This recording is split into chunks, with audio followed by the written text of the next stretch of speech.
Hello, everybody, and welcome to another exciting episode of Roll20 Presents Tomb of Annihilation. I am joined, as always, by these lovely adventurers. Come, gather around the cage a moment, simmer down, and we will tell you a story of the very 13th episode. You're just trying to drag and bait us with these, aren't you? It's not my fault for dragging it out. Listen, if you want to get vengeance, you're going to have to get in line. Look, don't make me break bone you. Okay. I'm so happy to have you back. Welcome back. This whole story stinks. Listen, we can go back to Camp Righteous if you want. I could turn this jungle boat around and we could go Yo, right I back prefer Camp Righteous. The people there were a lot friendlier. Which, the giant fire-breathing statue or the goblins? I mean, the cute Cyclops. True. Fair. The cute Cyclops. Welcome to a quest. You know what we need? You know what we need for this to win? Several crocodile backpacks. Yes, crocodile backpacks available now in the imaginary merch store. Actually, we need the Cyclops to just roll through here and be like, hey. That would be just a open really the cage, that'd be a really pour us out of super it. niche piece of Tomb of Annihilation merch. That would be so good. I would buy one. Crocodile backpack for sure. A crocodile backpack with a built-in hat. You just flip up over top. 100%. The hood is a crocodile head because it sits over your shoulders. Yeah, a hood. And the straps are its arms. I want one now. Yeah, the straps are its little dangly legs. That's a freebie. That's for you, Wizards of the Coast. I may have to craft something like that. The three people who think that is a funny enough joke to buy that, they will buy it. You'll just have to make it very expensive. Don't worry, all 20 people in chat will buy this thing. It's by Hermes. It's cool. So hi everybody. We've filled the roster once more, and there is danger. There's danger afoot up the river Socian Star. Cast who are not Distracted Elf, would you like to let Elf know what you've been up to? Can we talk about what happened last time? I would love to know. I did a bad thing. Who's gonna do the recap? An incredibly bad decision. Is the recap gonna be Malik on the street corner with a sign shaming him and he's forced to stand out there? Bung, bung. Yeah. So what happened, friends?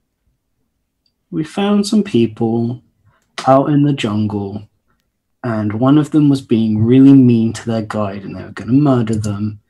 And reasonably enough, Arcturus decided to step in and stop them by giving them some information about someone we knew, leading these incredibly dangerous people back to the camp. However, it wasn't immediately clear that they were dangerous. There was a lot of in-character decisions being made, which weren't necessarily bad. Of course. However, we then followed them back after, I think, Little Fox kind of insisted. Yeah, like you just tracked us around, so we went back to camp. Yes, the way that you guys want to go. It's totally this way. Little Fox critical massed the party and was like, "We're going this way. Nobody have any problems with that? All right, let's go. We're going." Yeah, pretty much. So we went back. We were concerned that they were going to murder everyone. It didn't sound like they were murdering everyone, but I was still suspicious.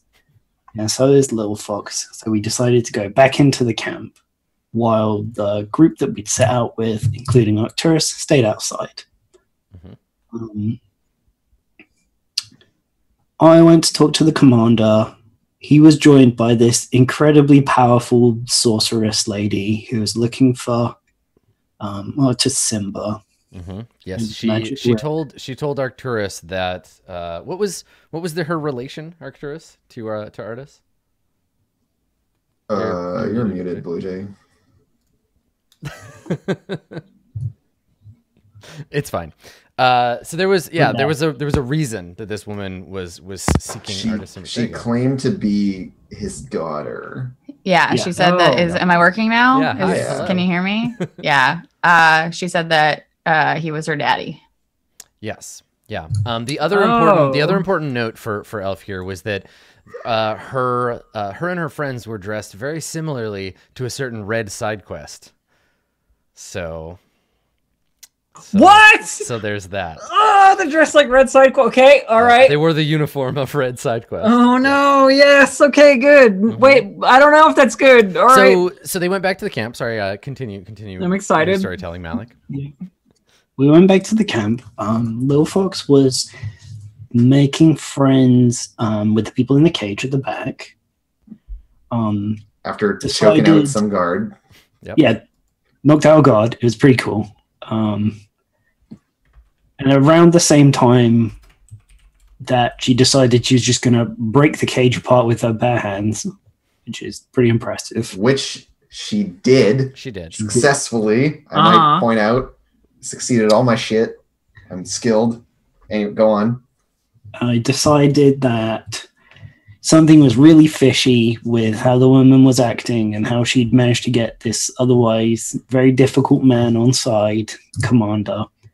And by the way, they were having like a wild party in the tent. They were having a goat. There was a loot. Uncharacteristic AF.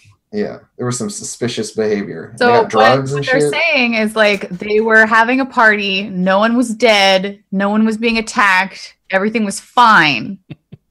It was suspiciously chill and suspiciously fun. I see where you're going with this. You think she like controlled him or something? Exactly. Right? Yeah. Exactly. So the correct thing to do. She was also a half elf. Let me tell you. Like before we go on. Oh yeah. Like, we knew. We could knew. have been half. Could have been something else. I mean, so I think I know the rest. I think I've watched the last like 45 minutes. We want to hear the story. We want to hear the shame. All right. Regale us. I made an incredibly reasonable and not terrible decision to cast a spell on her. I disagree. And then all the gods beat the shit out of me, and now I'm in a cage. Sweet. All right. So then, who is free currently? I am. Yes. Okay. Arcturus and Arcturus is free. Ishi. From Arcturus's point of view, he stopped a guide from getting wrongfully murdered, got some money. Nothing bad would have happened in the camp to any of his friends, and everything would have been fine if Malik hadn't have tried to put a spell on somebody. Okay. So that's my point of view. Just putting it out there. So currently, yes, you're free in the sense that you're not in the cage, but the larger cage that is Camp Vengeance still, bars you in. No one has said like, oh, you can just leave Arcturus. It's basically like you get two choices: help the sick or get in the cage. Breakbone, Commander Breakbone, thinks that there's a deal in place now between the mysterious black-cloaked woman who has smugly left she has a black cloak. Okay, well, she's evil. She has smugly left the camp with the artifact in tow that she came here to get, not Artisimber. And she somehow she left. She somehow ensorcellated him or tricked him or something. He doesn't remember how he lost the ring, but he desperately wants it back. But he's So the ring is important. The ring is very important. It's why she came here in the first place. Okay. And what we're gonna do is we're gonna rewind, and all of that stuff. Flashback. All of that stuff is happening, but we're not looking at it. We're gonna Rosen, Kobold, and Goblinstern this shit. Okay. All right. I want to know. Ishi Snaggletooth, you disappeared at the beginning of the last episode. Well, chat's saying something about the lady having a cool pet as well that you're not telling me about. Oh, she has like a dragon. Oh thing. Shit! Okay. Yes, it's a black dragon. That's why Little Fox was like, that's some bad shit. Evidently, the colors of dragons are important as to like whether they're good or bad dragons. It is. Yeah, it's actually. I mean, it hasn't come up in my backstory, like y'all don't know, but Little Fox's whole community was murdered by dragons. Oh, right. Hasn't come up in the backstory. It's important. Okay. It was a very small and not just a black dragon. Like if it were just a black dragon, I would have said so. But it was a like strangely iridescent black dragon, and it's very small. Black dragons don't come that small. All right, so you want to know what I was doing? Yeah, let's find out. Let's find out what our friend Ishi has been up to. Okay, so I think when you guys went into the jungle, I was just like a little bit late, and I probably followed you there You know, like when you were headed out on this thing initially. So and the whole thing starts with Ishii like sleeping in. Yeah, exactly. Like Right, she just right. slept in a little bit too long, and everybody's leaving, and she's like, "Oh shit!" and like gathers up her stuff and runs out after you guys. Mhm. But when you run into these people, she's just catching up with you, Mhm. and so she doesn't like reveal herself to these new people. Sort of thing is my thought. Like I would just like stay hidden at that point. And then when they go back to the camp, they got a dragon? I'm gonna follow them. Right. Okay. All right. So you follow them back to the camp. So we get to be party to the party, I guess. Yeah. So is your intent then to like sneak back into the camp and kind of like Yeah. watch over what's going on? Yeah, exactly. Okay. All right. So let's have you let's see if how that goes, because you may have gotten this is gonna be the Ishii show for a few minutes. We're gonna track you through a fast forward version of the previous episode. Sure. So let's see if you snuck into Camp Vengeance along with these mysterious strangers, or if there was some complication. Should I tell you my like overarching plan before? We'll do them one step at a time, because your plan may change. Okay. So you follow this group of black clad, and as I described them to the rest of the group, they look like they got broken out of like a Moonsea prison, right? Okay. They have most of them have like prison tattoos of some form. They all seem to be from that area of the realms. They have sort of like slightly Slavic look to them. And they're led by this woman, this black-cloaked, blonde-haired woman who, has a little black dragon that she has follow her around. Okay, and so you follow them back to camp. To camp. Vengeance, Yeah. Then, you want a stealth roll on that? Yeah, let's see if you get caught up by them. Sure. Oh, no. Jesus, no problem. So I think that there's a moment where one of the guards in the back, she hears a sound in the bushes and like turns, and we see her like look, and then someone else is like shouts for her, like, "Come on, let's go!" And then they turn and leave, and we see you little eyes poking through the brush, little green and yellow eyes. Yeah. Then pulling the hat down a little bit. Yeah. So you managed to sneak in behind them as they return, and no one is the wiser that you've come back to the camp. So my plan here is to use that sneaking ability to figure out what she's here for and like what's going on. Right. Okay. Because they came here and they're looking for Artist Simber, which is a conversation I heard, right? Like that's the conversation I was privy to hiding in the bushes. So Ishii has always wanted to get Artist and Dragonbait out of that cage. Mm-hmm. So I need to hear something that would lead me to, what I want to do is grab Artist and Dragonbait's stuff and give it back to them, basically, preferably before the ring goes missing. Okay, all right. Preferably before the ring goes missing. But in-game, I need a reason to think that. So when they first get to the, we get a scene when they first get to the camp where the guards like are looking at them warily, like, I'm like, these look like shady individuals. They're getting the same vibes that the PCs did off of them. Yeah.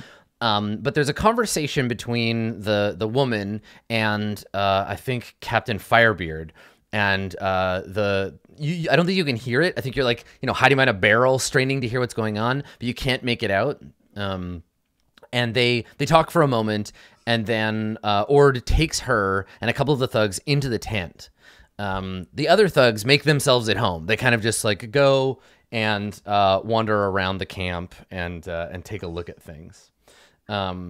So you probably want to stay with her, right? I do, yeah. 100%. All right.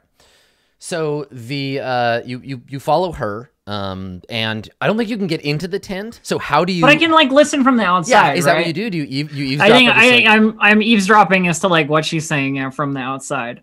Okay. And like seeing if they have any, information to share between each other that then gives me a spur to do the thing I want to do. Okay. Make a perception check. Sure. Bam. Killing it. Okay. So yeah, you can overhear their conversation. When she comes in, Commander Breakbone is essentially doing the kind of like, what's the meaning of all this? Who are you? At first. And she says to him, Sit down, Commander. I think we can help each other. And you hear the sound of a bag of gold being dropped on the table. Oh. And then you hear her say, "You have something that I'd like. I'm looking for this man." And you hear a thump on the table.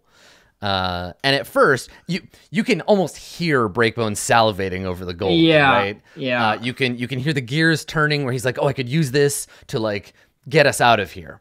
And she says, she notices him hesitate, and she says, "Take all the time you need, Commander."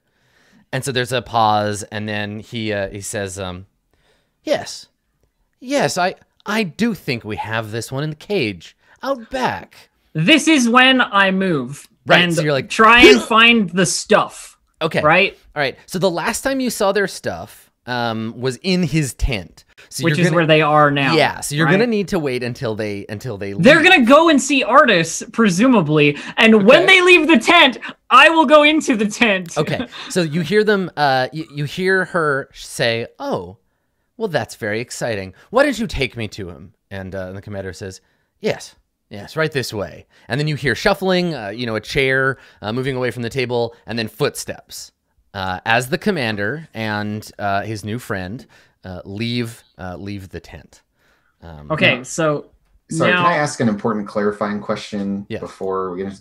So when she was like, "Have you seen this man?" and there was a thump, did she just have like a little statuette of the dude, or like You don't know. what did she put on the table? I gotta know. I thought it's like it's a drawing with a knife like stabbed into it, like people do.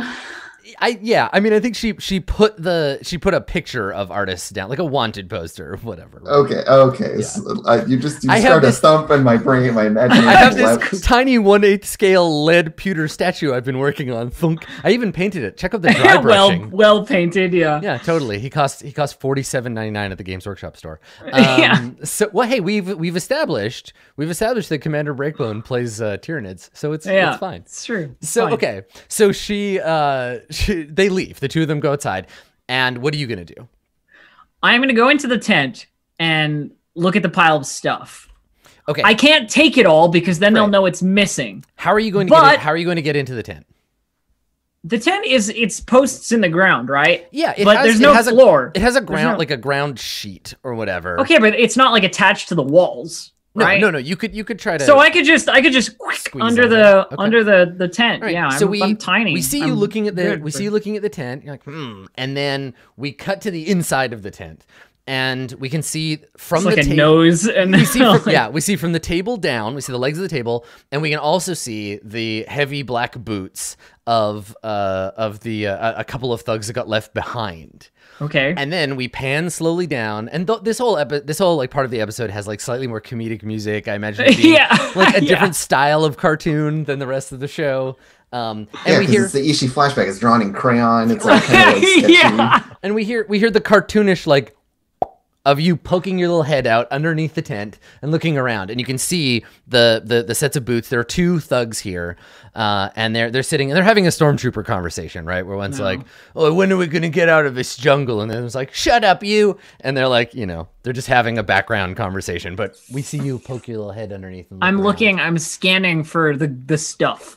Yeah, so that's when we hear the music be like, "Doom, doom, doom, doom." Da, da, da, da, and you like look over and you see a couple of travelers bags and the big two-handed sword in its ornate sheath, and those they stand out for sure as being like Okay, the plot tells so- you this is what you're looking for. So this is what runs through Ishii's brain, and she's probably if there weren't two thugs here, she'd be talking out loud to herself as to like. Well, what remember she'd be this doing. is Ishii is the only character that exists right now because of the flashback, so we're hearing your inner monologue. Yeah, so there's this moment where she's like, well, I can't take everything because when they come back, they'll see that all the stuff is gone, and then the first place that they'll go is back to artists, and that's not going to work. So I need to find something that I can take that won't be noticed that it's gone, and then give it to artists and hope it's really good.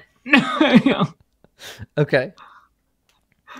So I need to get in there without the thugs noticing. Mm-hmm. And like look through one of the bags or like, what have you. Like I need to be able to get my hands on the stuff to like look through it all. Okay. All right. So you slip under the tent. And as you're slipping in, I think there's a moment of like, you have to hold your breath because one of them stands up, Uh-huh. and they're he's like, "Oh, I gotta take a piss," and the other one's like, "You piss quite a lot. There might be something wrong with you, down there." And the other one's like, "What are you, my doctor?" It's like, "I'm just saying, I've noticed, all right? We've been traveling together a lot." And the other one's like, "Listen, mind your own business," and like pushes away and walks outside. And you hear the last one mumbling to themselves, like, "Well, I was just trying to help." Gross. And those latrines are gross too.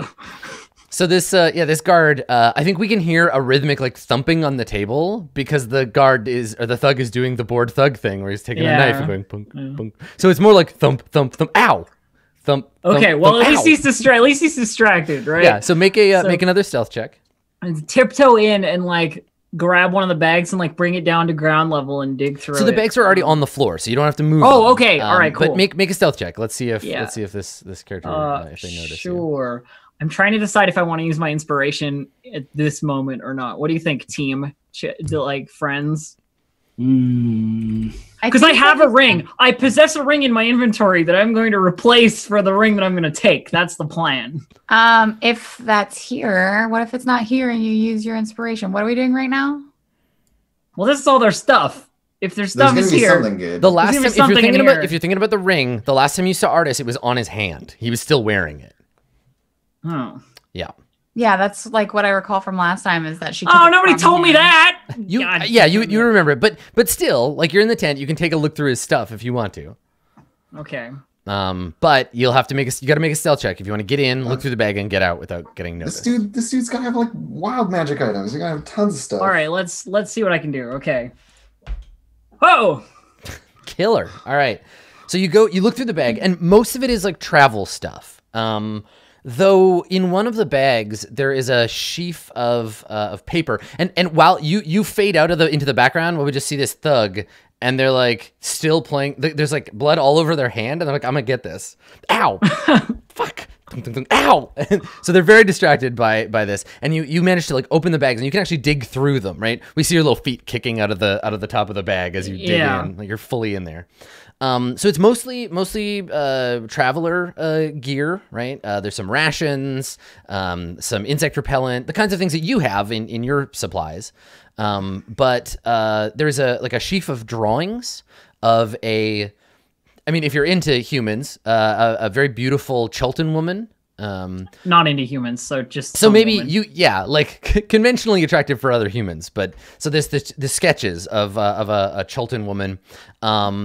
And I think the only really interesting thing that like draws your attention is the enormous sword, first of all, which is going to be way too hard to sneak out of here. There's no way I can take it, let alone drag it under the tent. But there is a beautiful dagger. It's I think I described it before as having a silk hand. But is the dagger in the bag? If I take the dagger, is it like hanging somewhere and they're gonna notice it's gone, or is it it's in the side of the bag, so you could I definitely take that and tuck it away. All right, so you slip the dagger in your belt and then scurry away out under the yeah.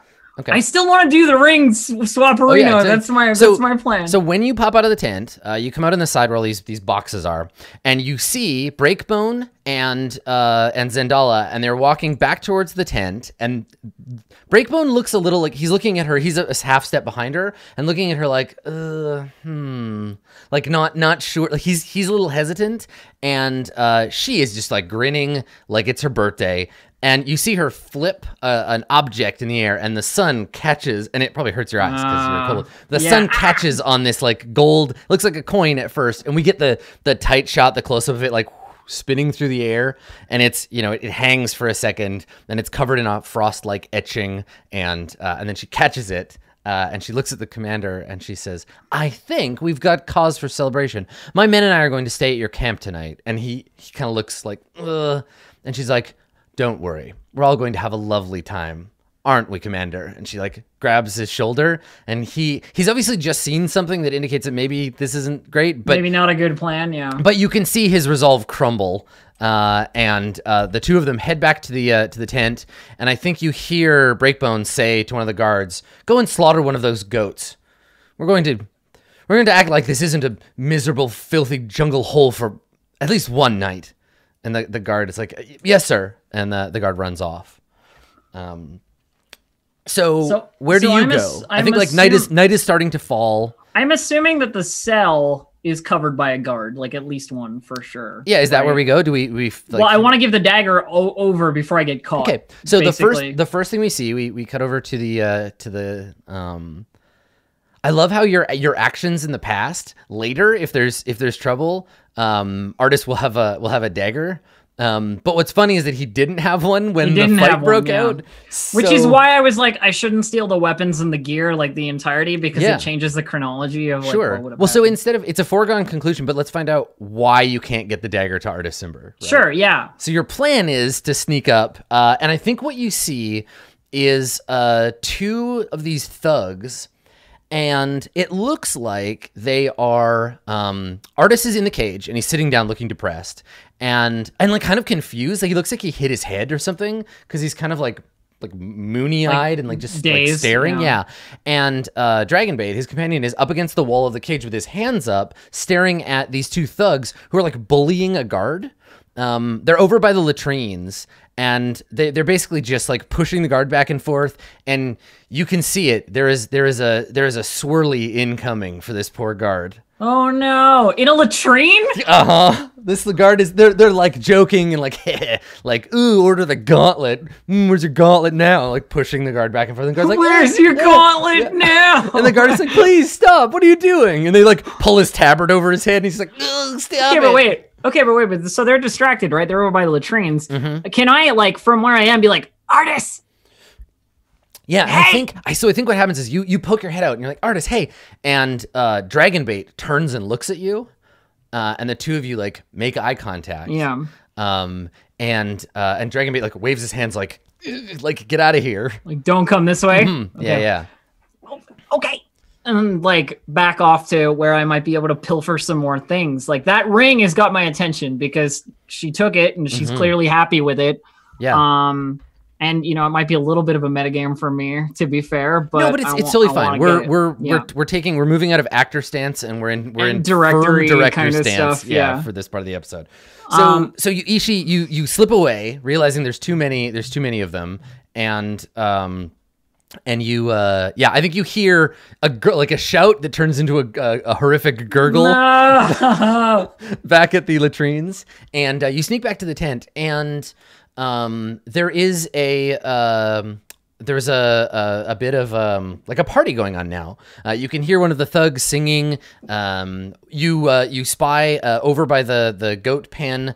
There's like blood on the ground as they're like butchering one of the goats, and somebody has opened one of the kegs of ale and is like pouring goblets of ale for guards and thugs, and it looks like they're actually starting to get along aside from that fight over by the latrines. So here's a question for you, Adam. Yes, I have a ring in my inventory. Yeah, it's a ring. It says glass ring, but I imagine frosty sort of etchings and stuff. Glass ring is probably accurate, like for the purposes of this caper. The fact that you have a ring at all is enough to justify. Yes. Okay. Cool. Fine. All right. Perfect. Do you remember where you got it from? One of the loot chests somewhere that I never sold it. I just kept it and wore it. Basically, I think it was on one of the dead bodies at Firefinger.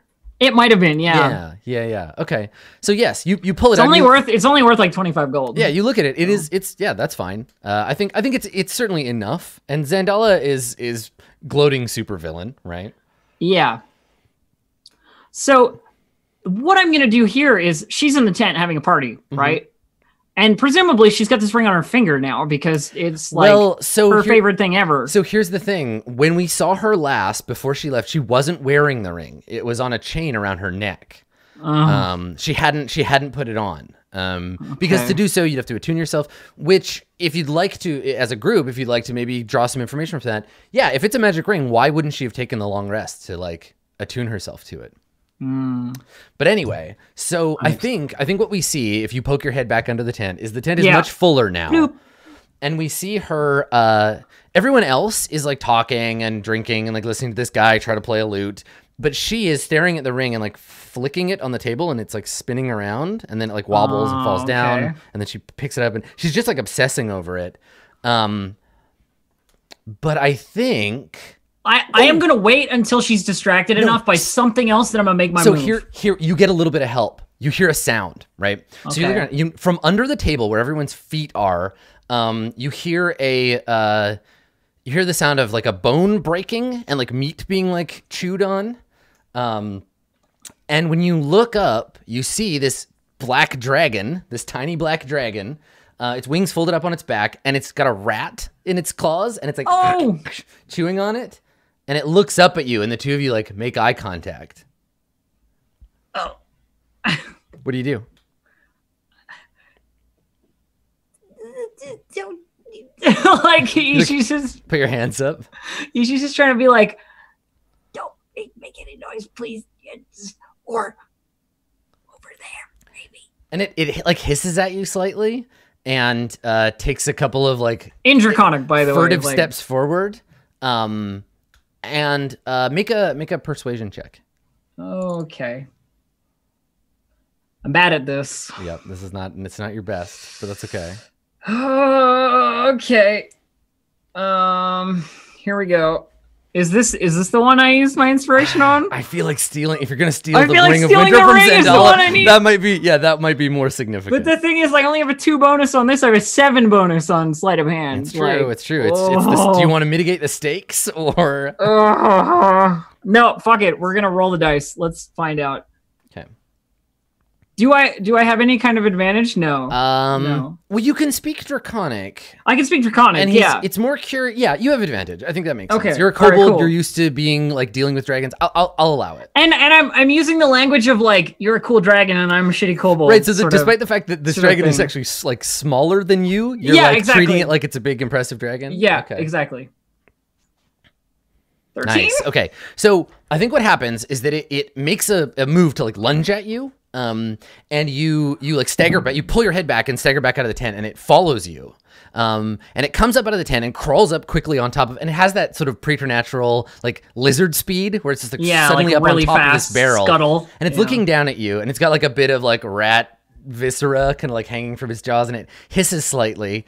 And then it says in Draconic, "What are you doing here?"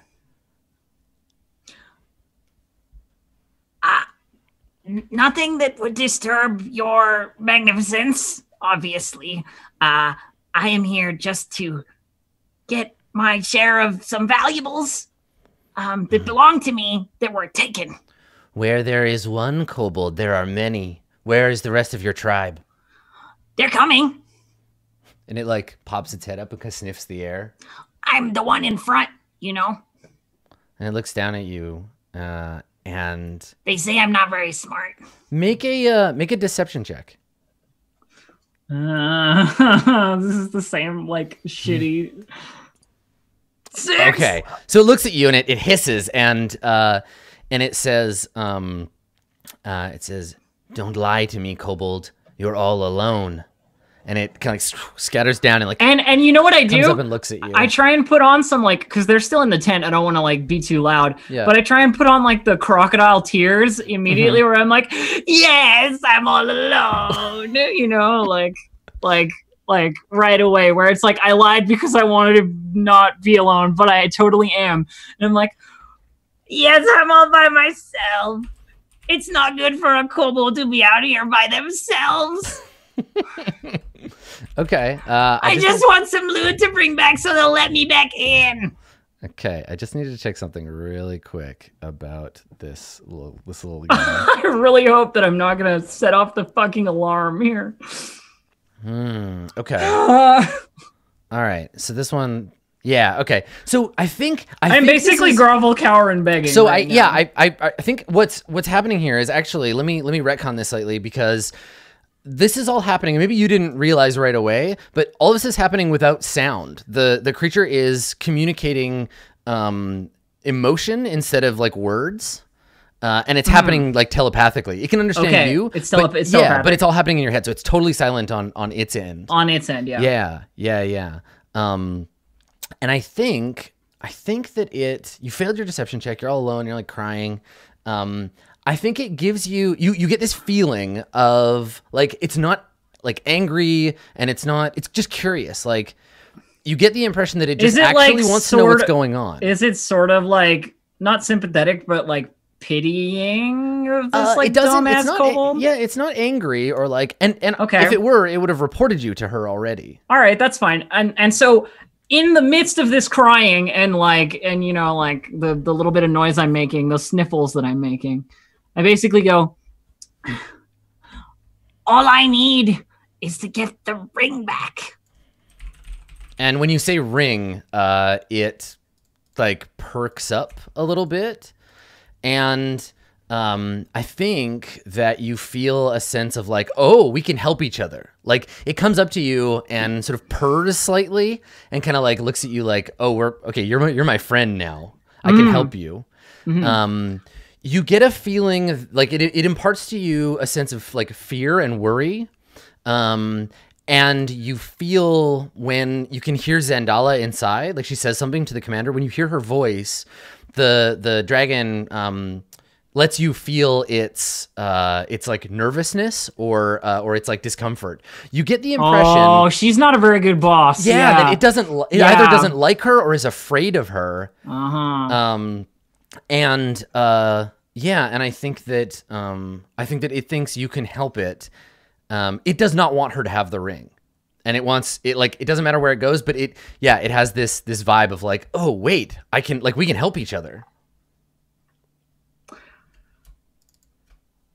Okay, so I'm feeling what you're telling me. All I need is for you to get her away from it for like 2 seconds. You know, like look away or get up and move And away. it's like nodding its head. That's all I need, and I have a ring. I have my own ring. And like I dig it out, and it's like this little glass ring. I'm like, It's not magic, but she won't be able to tell by looking at it. Yeah, and it looks at the ring and looks at you and looks back at the ring like, really though? Like, that's not a very good. But like, it's like, okay. and I go on, and I'm like, Of course, you in your magnificence can tell that it's not magic, but she's not as smart as you. And it kind of like puffs his little chest out a little bit, and then nods and makes a little like mischievous face, and then puts up a claw like 1 second, and then scoops back under the tent. And what we hear is we get to see this, but Isha, you're outside, and you just hear this. But we see the little dragon guy slip under the tent, and we see him kind of scutter along the floor.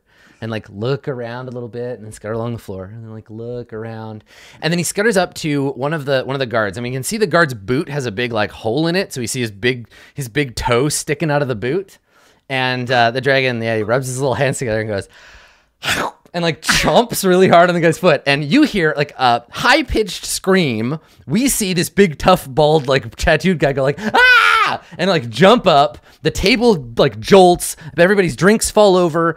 And Zandala gets up and starts shouting at the dragon. She's like, Summerwise! And the dragon like jumps up on the table and looks all like, I'm sorry, like sheepish, like whatever. And then she goes to grab him, and he slips away to the other end of the table, and she chases him. As soon as I hear like a chair move or like her stand up and walk away or any of that kind of thing, I'm under the tent and like switching the ring out like immediately.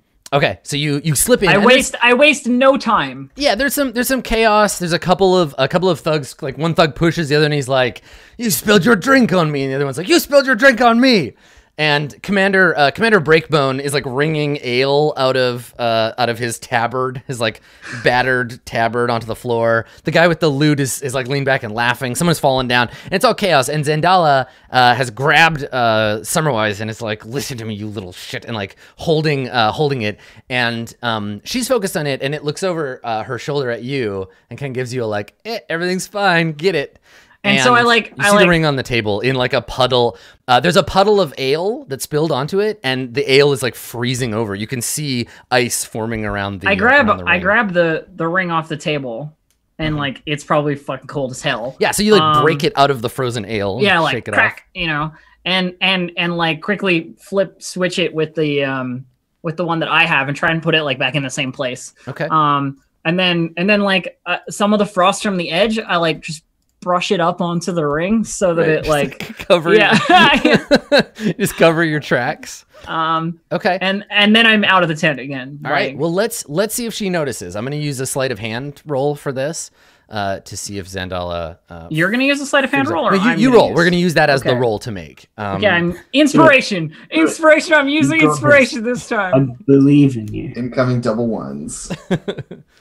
Boom! Wow. Get out okay. of my house! So we see her come back to the table, and she looks at the commander. She's like, "I'm sorry, Commander. Sometimes this little thing doesn't know who's boss." And we look over, and like a little puppy, we see Summerwise on the table, like looking up with like big eyes, like, "I'm sorry." And she grabs the ring off the table, and she like, "Oh shit, I left this lying here. I shouldn't have left it out." And grabs it and like stuffs it into her pocket. And she says, "No reason to let a little chaos ruin our fun," and looks back at the guy with the loot. And she's like, "Sing that one about Kelvin Blackstaff again." And so he's like, "Bung, bung, bung, the Lord of the..." And so he starts singing. However, his song gets interrupted by the return of the rest of the group. Yeah, the rest of the party. And so this is when, Ishi, from the shadows, you watch your party show up and cause total fucking chaos. Now, Arcturus isn't there, so it's Malik. Malik comes in. There's a conversation in the tent. Some spell casting happens. There's a big fight that breaks out. You see Malik get dragged out. Little Fox gets in a fight. Briefly, Artis and Dragonbait are free, but then they get bludgeoned into oblivion. You see I Artis. get turned into a pig. yeah. You get turned into a pig. Yep. It sucked. Not happy about that. Yeah, everything just like goes to shit. But you, clutching this magic ring, managed to hide while all the fighting is going on, and I think we fade out on that somber scene of Ishi peering over a crate at her friends being locked in this cage.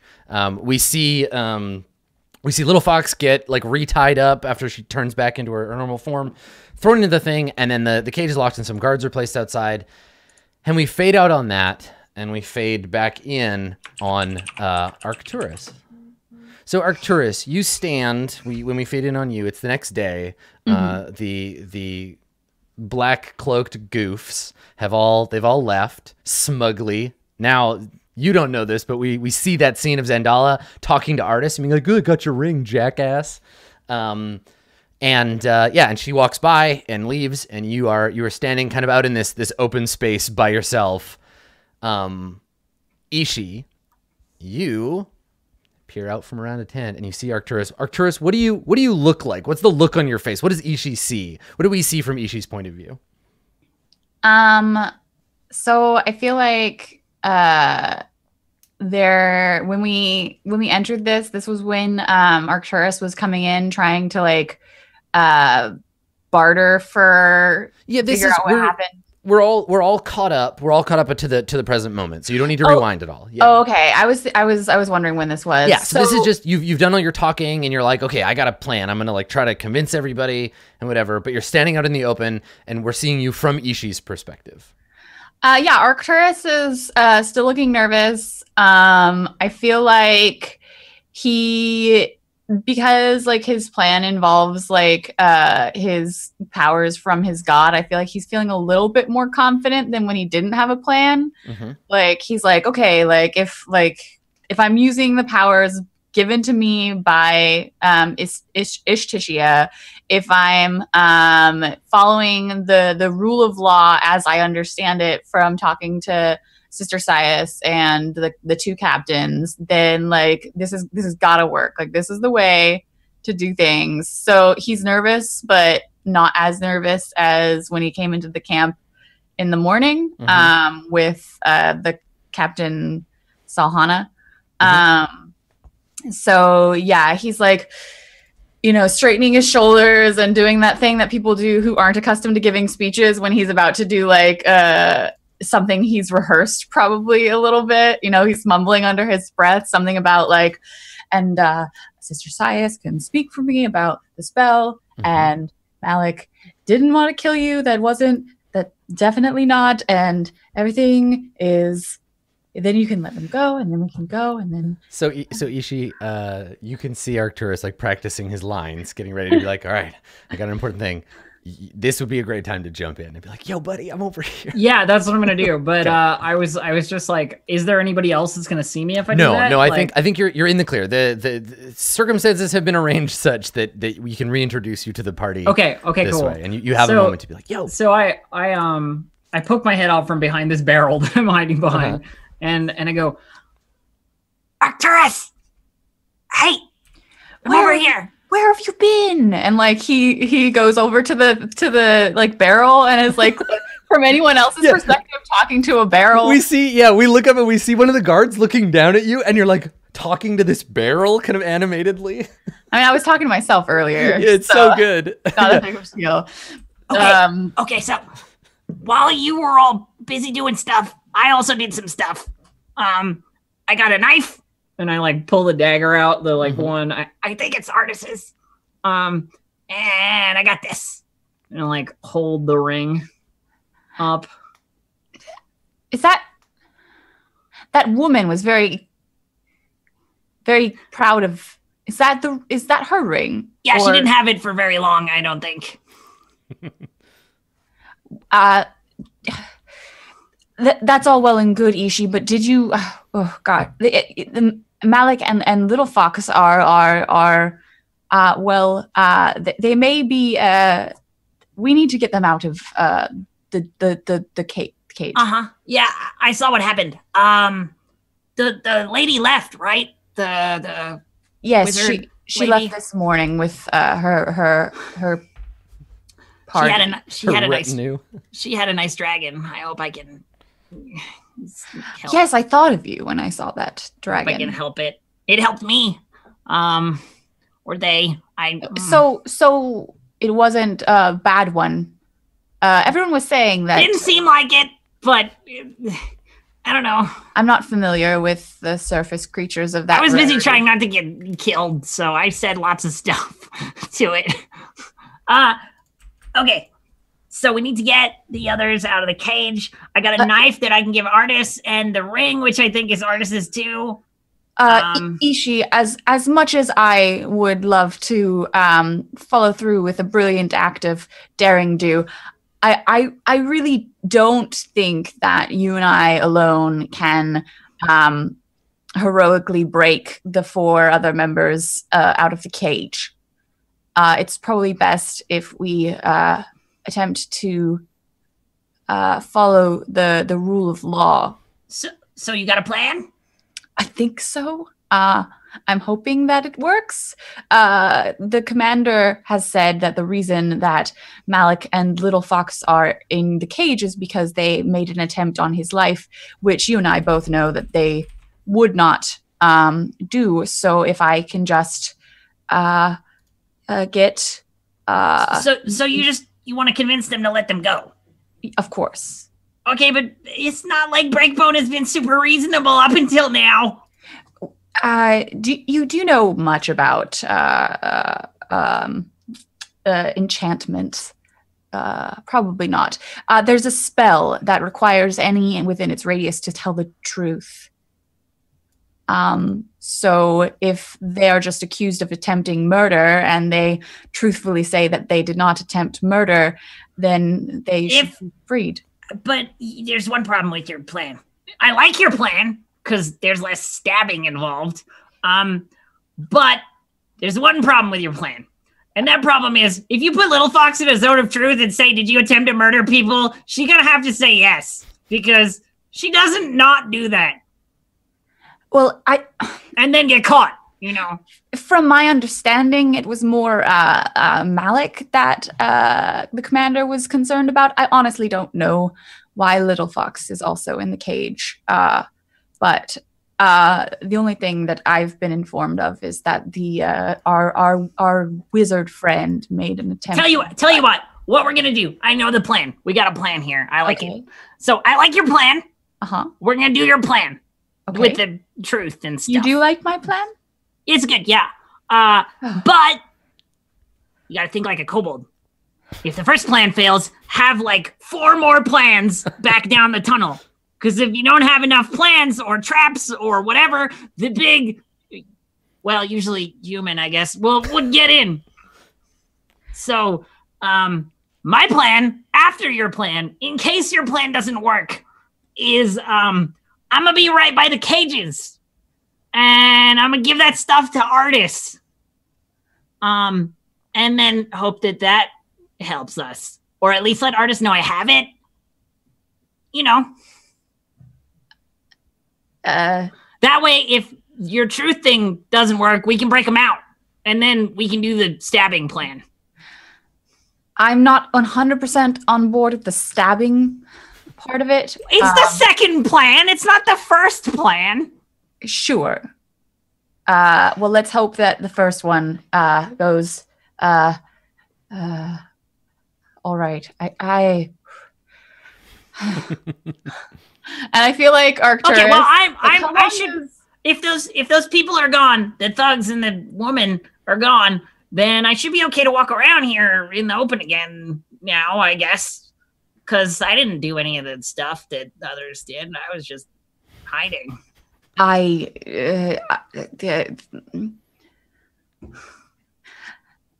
I stay hidden? What do you think? The commander doesn't appear to really care for anyone that he doesn't see as useful. So I don't think that... Hidden it is then. Okay, you do your plan. I'll prep up my plan in case your plan fails. All right? Good. All right, let's go. And then she's just like... Okay. Like... So Ishi, you want to scamper back towards the cage? Yep, that's the plan. Okay. So on your way there, you get partway, and then in the TV show version of this, there would be like a sudden sound cue, like a faint howling, and like some strange like noise in the soundtrack, and there'd be a flash for you. You see for a moment, we see the camp as it is. But then you get a sudden vision of the camp, but it's like the camp has been hit by a terrible blizzard. There's like snow piled up around it. There are guards. Okay. There are guards like frozen in horror, like flash frozen. All the water is frozen, and there's like little bits of snow drifting in the air. And you just see that for just a second. Yeah, and there's a moment of like, whoa. Yeah, and you just hear like faintly fading on the wind. You just hear. And you like just like stop for a second, and then another guard is gonna look at you, and you like scramble out of the way. But yeah, you have this, and you're chilled. Like I think when you breathe, your first breath comes out as like as a little cloud. As soon as I'm hidden, it's like, yes. Like, look around. And I don't know where is the ring? Is it in your pocket or? It's in my pocket. Yeah, you can like feel the weight of it. Oh man. Yeah. Oh man. I don't know if I want to give this back or if I want to keep this cool ass ring. That's me talking out of character. Ishi's fucking freaked out. But so I make my way back to the cages. Yeah. And so you come back to the cage. Now there are guards. There are two Order of the Gauntlet guards. But you also see your other friends. So the cage is very full. Okay. Well, I'm gonna roll stealth to avoid the guards. Okay, all right. If you don't mind. No, go ahead. These guards are actively like patrolling, so I'm gonna roll to oppose you. Okay. But go. 26. All right, come on, guards, do your job, do your goddamn job. Nope. I was like, there's no way. Even on a crit, they can't get me. I feel I feel like there's no way, but still, that's a pretty impressive showing. All right. They're doing their job. Yeah, they tried. Hacks to the best of your ability. We see. It's cool. All right. So yeah, you sneak up into proximity with the cage, and to whom do you reveal yourself? Little Fox. Hey. So Little Fox is like hog-tied. She's on her side, lying on her side. Yeah. And I like try and get around the back of the cage and like poke Little Fox through. Little Fox, something pokes like, you in the side. Snarls and like shifts, and the cage kind of like rattles a little bit. Hey, don't worry. We're gonna get you out of here. It's gonna be fine. Arcturus has a plan, and then I have another plan, and then, in typical kobold fashion, I have another plan to tell you if the second plan's no good. I didn't want to tell Arcturus because they don't like the violence plans, but you're okay with those. Do they still have their stuff? Who? Them? No, your friends don't. Oh, they've been stripped of their gear. And there's just like the answer you get is this like low growl. That's the like I'm gonna murder everything growl. Okay. Shuffle over here. Shuffle over here with your hands and your legs. If you can't, just like wriggle over. So you want to try and get Little Fox to like stick her arms enough out of the bar that you can cut it with the knife? I mean, I've got the dagger from Artis's So stuff. you like crack the sheath and slide the dagger out. The blade is this like beautiful pale steel covered all over, like all the way over the steel with writing in a language you don't understand. But it looks like someone cut a blade shape out of the page of a book and made it out of steel. It's a beautiful knife. So, That's cool. God. okay. All right. So you want to try to cut Little Fox's bonds. I don't think that's a problem. I think you do it. It's rope, yeah. Little Fox, you feel the rope snap. Yeah, and there's this like exhalation as she like, because she was tied with her arms and legs behind Like her back. really stressful, yeah. It's really position. uncomfortable. She's been left like that for hours, so she Yeah. just kind of like pulls her knees to her chest and just like, "Ugh." Yeah. Just like Okay, groans a don't little. let them know I cut you out yet, because if we have to make a move, element of surprise. And she just like puts her hands up and looks at you like, how can she hide this? Right? So Just sit down, put your hands behind your Malik, you noticed this, like you're kind of in and out, right? Because you got beat up really bad last night, and like, but you I think you notice now. You hear the whispering, and you look, and you see, you see that Ishii has just cut the Just bond. like talking to little Fox in very hushed tones. Mm-hmm. Ishi, what are you? Hi, Malik. You look like you got a little something here and over there. Yeah. Mm-hmm. We'll deal with that later. Yep. We're gonna get you out of here. Arcturus has a plan. They're gonna do that plan. If that plan doesn't work, the next plan is stab everyone. Okay? So be ready for the second plan, because I don't know about Arcturus's plan. So we cut quickly to the other side of the cage. We cut quickly to the other side of the cage, where we see one of the guards starting to turn, and like they're like, "Hey, what's that noise?" And they're starting to turn around to see.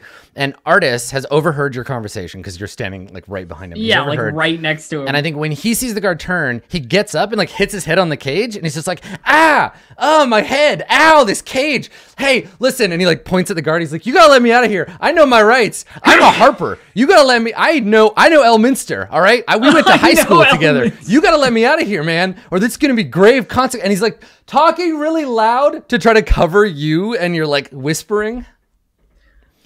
Okay, so both of you are apprised of the plan. Arcturus is going to do some trying to convince you to get out of here with words, and then our next plan is to fight our way out of here. I got a knife. See? and I show the cool knife. For artists, I think it's Artis's.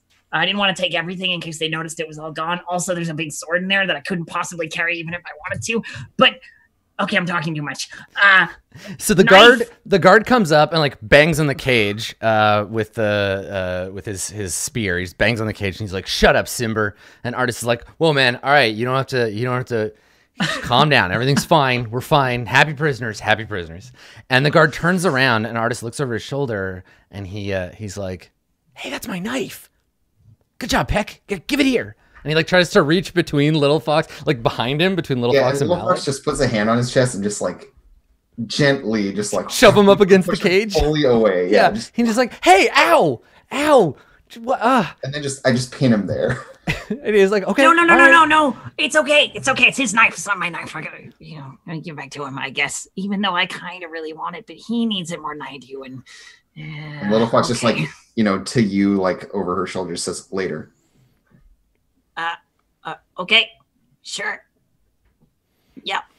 Oh, Artis, I also got your other thing. And Like he pull the ring out of my he pocket. can't turn to look because he's still smushed up against the cage by Little Fox.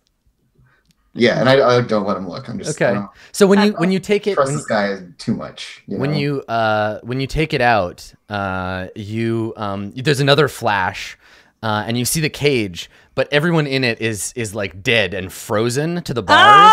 So like Malik is like lying back and his eyes are all frosted over, and little Fox is holding the bars and looking angry, and like her spit is like frozen on her face. Oh no! And then it like flashes just for a sudden, and then back to normal. This ring is very strange.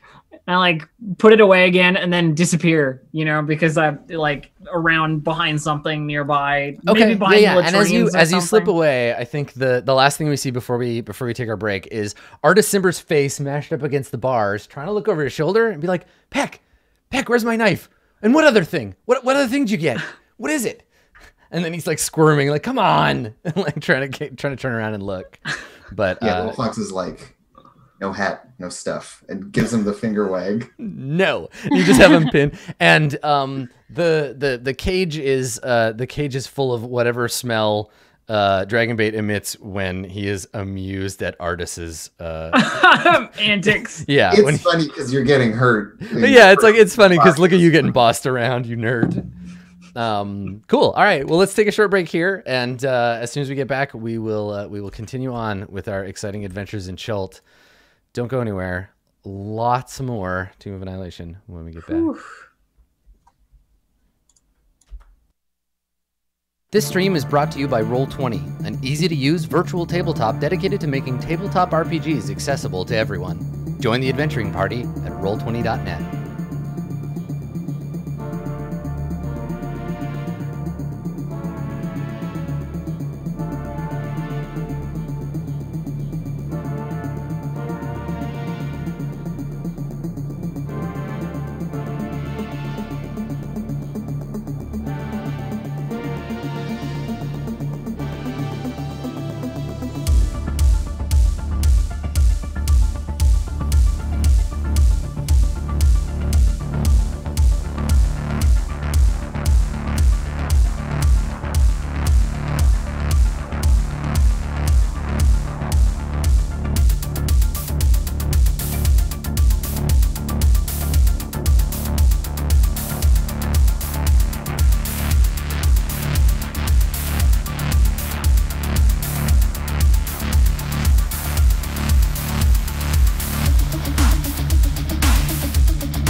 everybody. Welcome back. We are continuing with today's episode of Roll20 Presents Tomb of Annihilation. It's either about to all get much better or it's about to all get much worse. We'll see. We'll see how it goes. I think Arcturus' plan is a good plan to do this in the talking way. Yeah, let's start there. Let's start with Arcturus. So Arcturus, you got a plan. Yes. Okay. I asked all of the captains to gather, and especially Sister Sias, because she's a cleric and I need her to like confirm the spell I'm doing. And I want to like I don't know, like air knock on the commander's tent. So let me see here. So what do? Do you go to each? There's only two captains. There's Salhana and there's I'd already done that. Yeah, so you got them, and Sister Sias is like does this thing whenever you ask her to do anything. She rolls her eyes and is like, "I'm busy, but fine, whatever." So where do you have this conversation? You want to like you're outside? Do you prep them at all, or do you just like bust in? Oh, I probably would have talked to Sister Sias about it. I would have been like, because we had the conversation about like what the customary what would happen, and I think that I would have posited this like, well, if they're if they're accused of trying to murder the commander, and we prove that that is not indeed what they were trying to do, then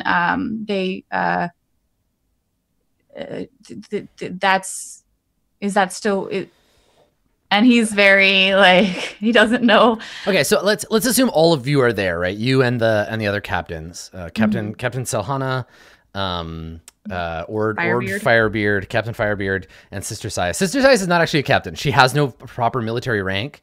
Yeah. She's like slightly outside of their military structure. But So you're all saying, and Ord is like, well, you're going to have to grow a bit more of a backbone if you're going to convince him of anything. Not all this stuttering and flopping around. And Salhana looks at you like, he's right. You're gonna have to show some gusto. Sias says the captain is still a good man at heart. He believes in the order. He has to listen to justice, but he's been out here a long time. I don't know.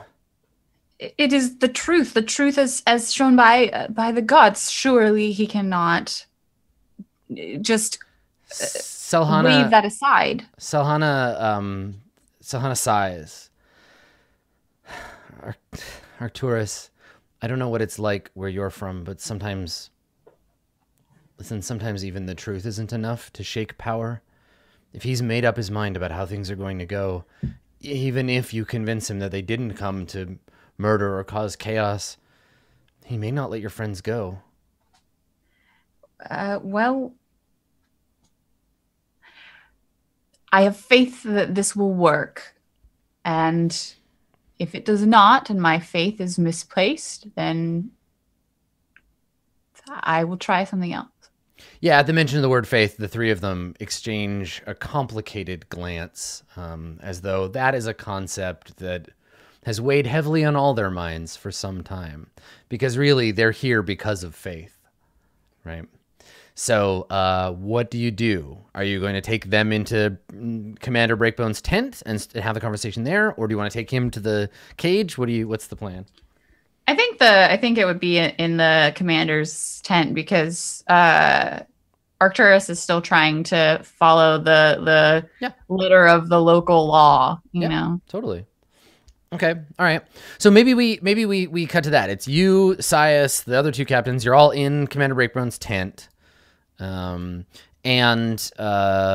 what did you say to like, what is that? Like you've already started the conversation, but what is it like? Like what's happening? You can go ahead and just sort of jump in. He'd already been like, I don't remember who it was that said it. But I remember there being like, you know, we'd have the three people from the different gods, but like, I'm the like in charge of all this here, and I've decided. And, so that conversation already happened. And I think that Arcturus is like he heard when they were like, you're gonna have to stop being such a pushover. And so he, splashed some water on his face and was like, all right, it's Tishia, like, give him back. All right. Well, why don't we start with your rousing speech about justice and what have you? Oh God. Do you want to roll blessing first? I know it'll help your character, it may not help you, but I believe in you. Oh, sure. I'll roll for guidance. Okay. So you feel Estishia's dampness surround you. And Arcturus is ushered in after air knocking or whatever.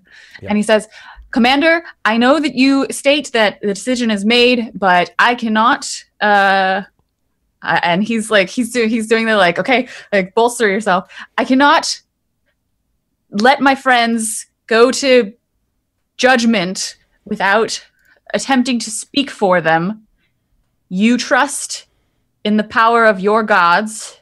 Well, there is a spell that any man in the circle of this enchantment must speak the truth. If Malik is brought into the circle of this spell and Sister Sias ensures you that what I'm saying is true about how it works, then Malik cannot lie about whether or not he attempted to kill you. If he tells the truth, and the truth is that he did not, surely you must free him. And then Arcturus looks down a little bit and lets out a breath and is like, okay, make a persuade check. Sure. I'm not great at that. So you add 3 to whatever you get here. So 14. Okay. I'm gonna make a. I should have used science right. I'll make a will save. I think a wisdom save here against DC 14. Let's see if you can sway him. Yeah, swayed. So you see the commander. He folds his arms and he looks at the captains and he looks at you and the sister, and you're all in his tent. And at first he's probably like, ah, shit, mutiny, right? It's finally come to this. But you have this. You tell him, you deliver your speech. He looks at you, and occasionally he'll look at Captain Salhana, and she nods, we all take this seriously. Listen. And he looks back at you and he says,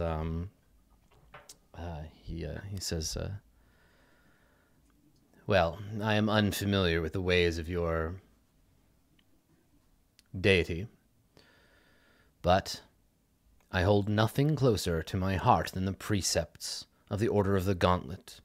And the Order is founded on protection of good, on defense of the weak, and above all else, justice. It seems you've learned a thing or two here in Camp Vengeance, Arcturus. And he stands up and he says, if Sister Sias will vouch for you and your magic, then I will hear what your friends have to say. Though I assure you, you are treading in dangerous waters. I think you might learn something that you don't want to know about these companions of yours. What will you do if you find out they did come here to cause chaos and carnage?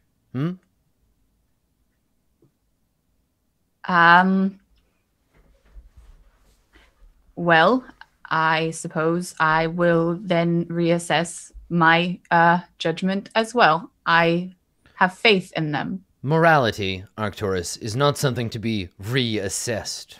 You are either on the side of light or you are not. I hope that when the time comes, yes, you will know what is right. Now, and he stands up and he says, to the cages. And we diagonal wipe to okay. A big old group of people. The back end of this camp is very crowded now. So there's the Sister Sias, and there's guards, and there's Captain Salhana, and there's Ord, and then there's probably some more guards around just in case there's a break. And then they brought out a few more of their like Teferi guys to keep an eye on things. Just move myself behind the latrines. It's all good. Yeah, if you would like to make a stealth check right now, Ishi. Of course. You can please feel justified in doing so. Okay, all right, that's good enough to avoid all of their passive searches.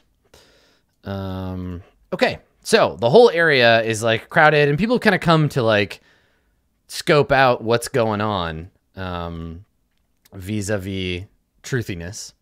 But you're here to talk to Malik and Little Fox, not Artis and Dragonbait. They're already like I don't know if you're different. I you don't know can what try they're to get them for. out as a part of this, but yeah, I think we're flip-flopped on this one. So Okay, so like while we're walking over, I mean, it's a spell regardless of what god you have. So I probably would have just talked to Sister Sias and been like, "Are you familiar with this one? So you can vouch for me that these like words and these hand motions are generally, I mean, with a little bit of waviness, the ones that you would use to cast the spell, and I'm not just like trying to fake it or whatever." right, exactly.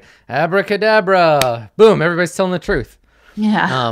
Okay, so yeah, a sphere of shimmering light appears for just a moment and then fades, but you can all feel a slight kind of like tingling as the sphere, the zone of truth, appears. So You have to make a charisma save.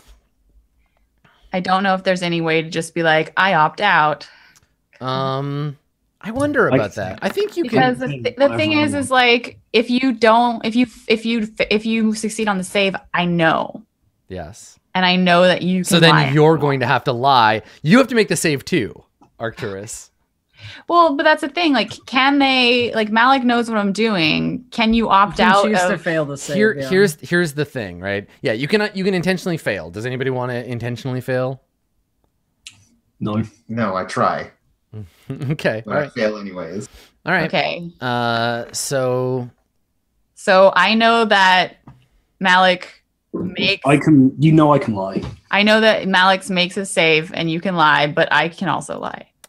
you can, yeah. But hold on, would you? Am I in the zone? I gotta push on this one a little bit, Arcturus. I feel like there's no way you would resist because that goes against It's my own spell. Yeah. well, and that goes against the whole plan, right? If you're like a zone of truth, which I don't have to do, right? Like I feel like you would be Yeah. like, nope, I'm gonna tell the truth. So Okay. So I agree that Arcturus, Mr. Lawful Good, would be like, I'm totally in it, and then be like, Malik, what the fuck are you doing? yeah, and the check gets remade for anyone who wants to resist every round, but we'll call it like a single question. But okay, so the commander looks at Sister Sias, who like nods, like the spell has been cast, and the commander looks at you, Arcturus, and says, "Well, may I begin?"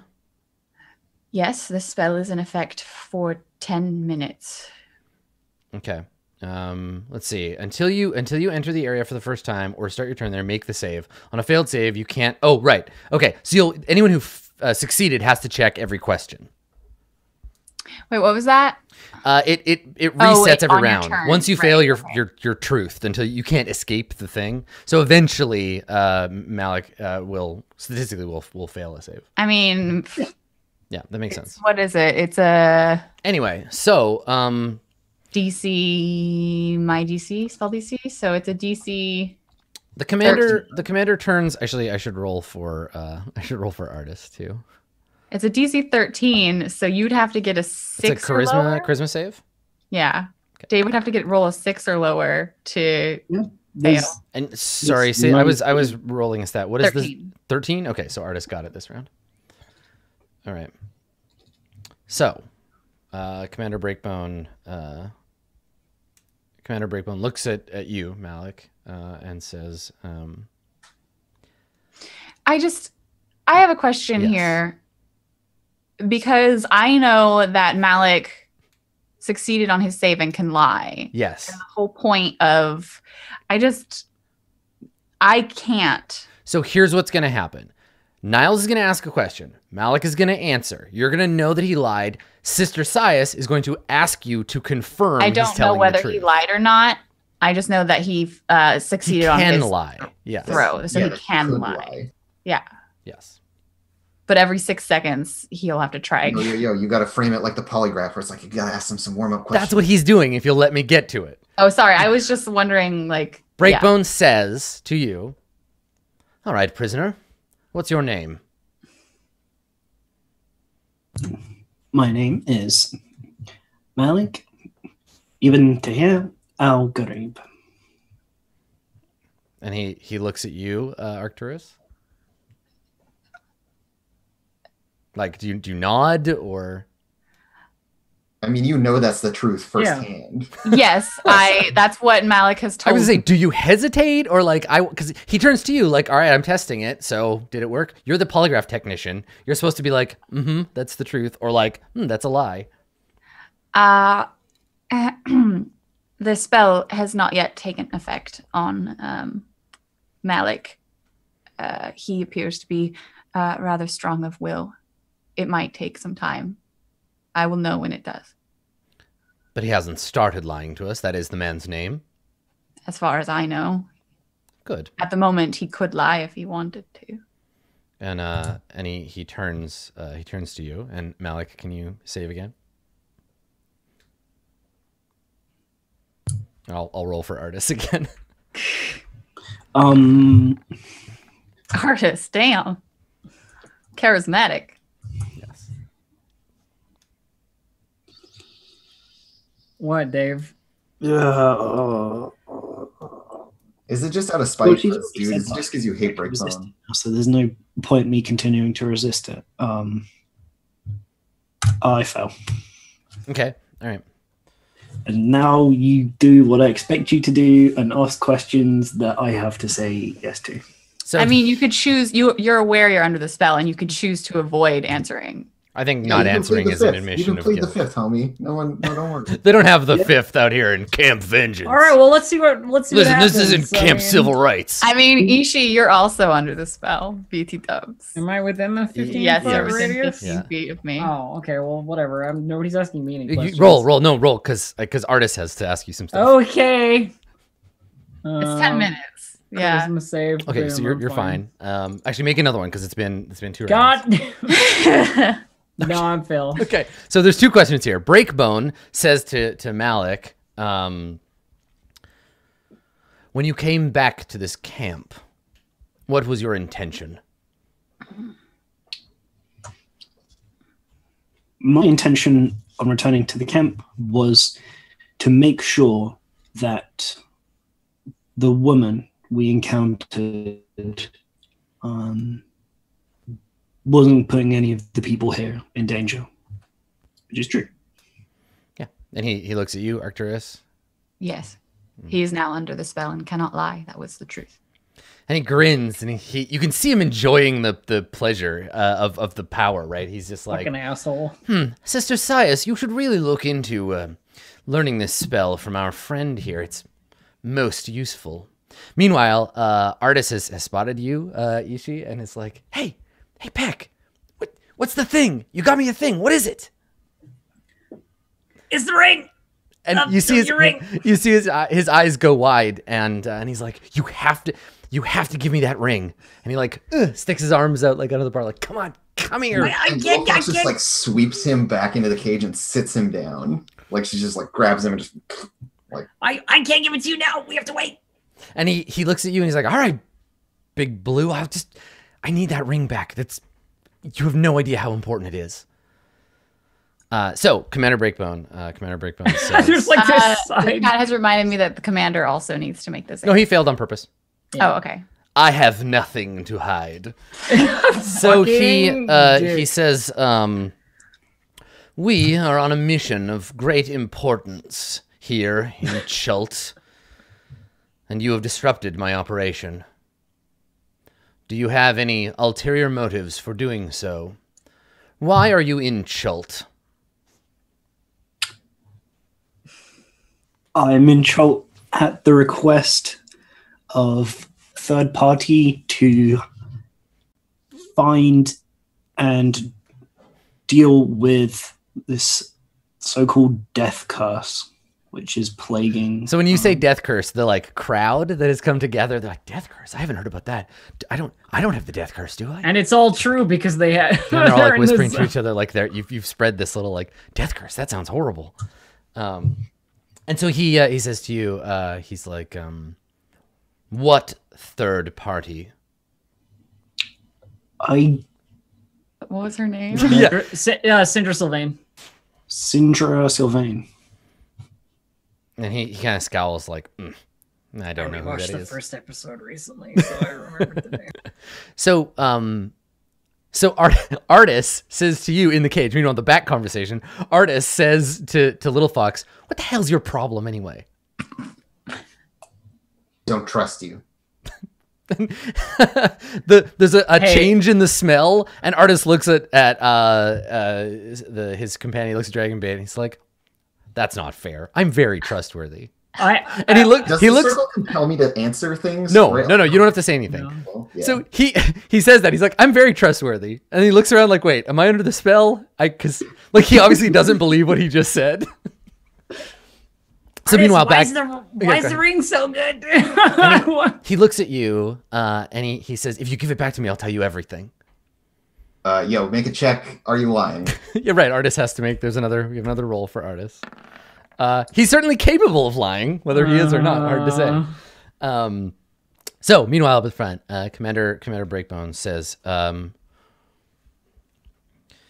"Is your employer affiliated with any sort of group, or are you working for them alone?" Just say yes. Like, yeah. No, it's not like that. You have to be honest. Like, if the yes has to be an answer. This question is so vague. Come on, buddy. Wakanda? You could say I don't know too. It's like not as far as I'm aware. Yeah, I don't think she ever said like, No. ding ding, I'm a Harper, ding ding, or anything like that. No. She's the next adventurer. That's all I know. Yeah. Okay. So is that what you say? Yep. Ah, bloody adventurers. I don't understand you people. And he like scowls and he says, what do you know about the woman Zendala? Why did you think she was going to harm my camp?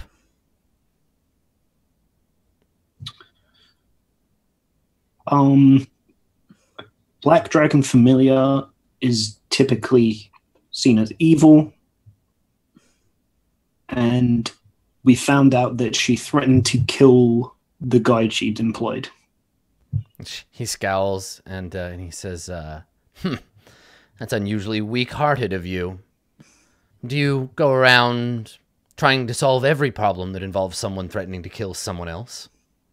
Yes. He scoffs and he says, you must be a very busy man. Obscenely. That's it's such a good answer too. Like, yes, I would totally like get involved anytime anything like that happened. And that's like, it's a revealing moment for Malik, right? Like, yeah, no, fuck you. Of course I do. Because what's your alignment, Malik? Neutral good. Yeah, I was about to say you're either neutral good or chaotic good, and like, yes, like that's obvious. Like, wouldn't you? Like, you're kind of an asshole for even asking that. Yeah, like I don't think I was thinking about if he ever asked me about my alignment. I don't think I've ever done anything that would not be on that. No, it's clear. And he says, when you cast a spell last night in my tent, what were you trying to do? I was casting it on the woman you were with, not you. It was to try and find out if she had put you under some sort of spell. Ha! Impossible. My will is unbreakable. And he looks at you and he says, but... Did he just speak the truth? He spoke the truth as far as he sees it. He certainly thinks of himself that way. Okay. Yeah, everything he says is truth from his perspective. And he says,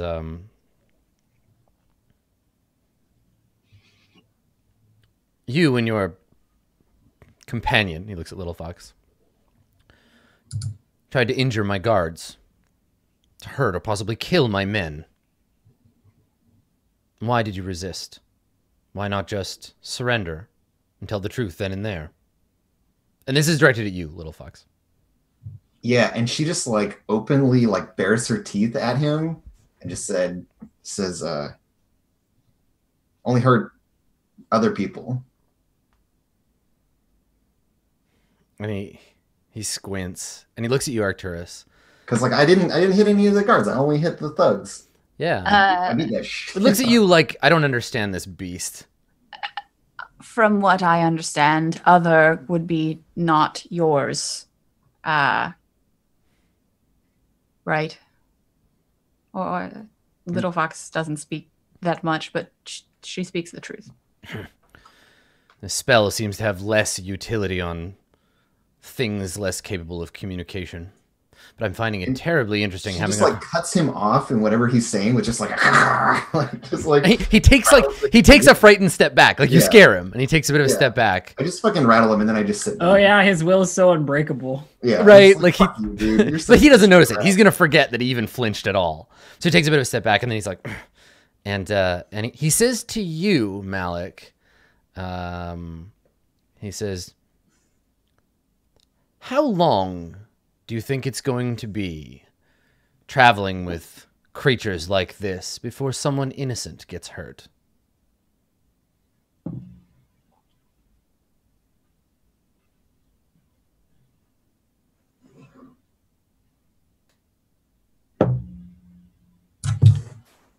Hopefully long enough until we've done more good than any harm we might cause. He looks at you and he shakes his head and he said, I think he gets closer to the bars and he looks down at you, Malik, and he says, there is potential in you if you are to free yourselves from your lessers. You could be something, do something worthwhile. You could make a difference in the only struggle that matters. He sighs. And he says, but you've committed no crime worthy of your being kept in this cage.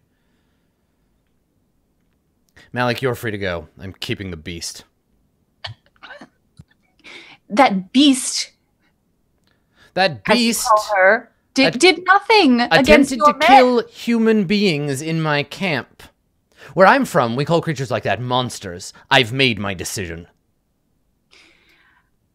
Here's a question for you, Commander. Do you really think that you are doing more good than harm, leaving all of these men here to rot in the jungle?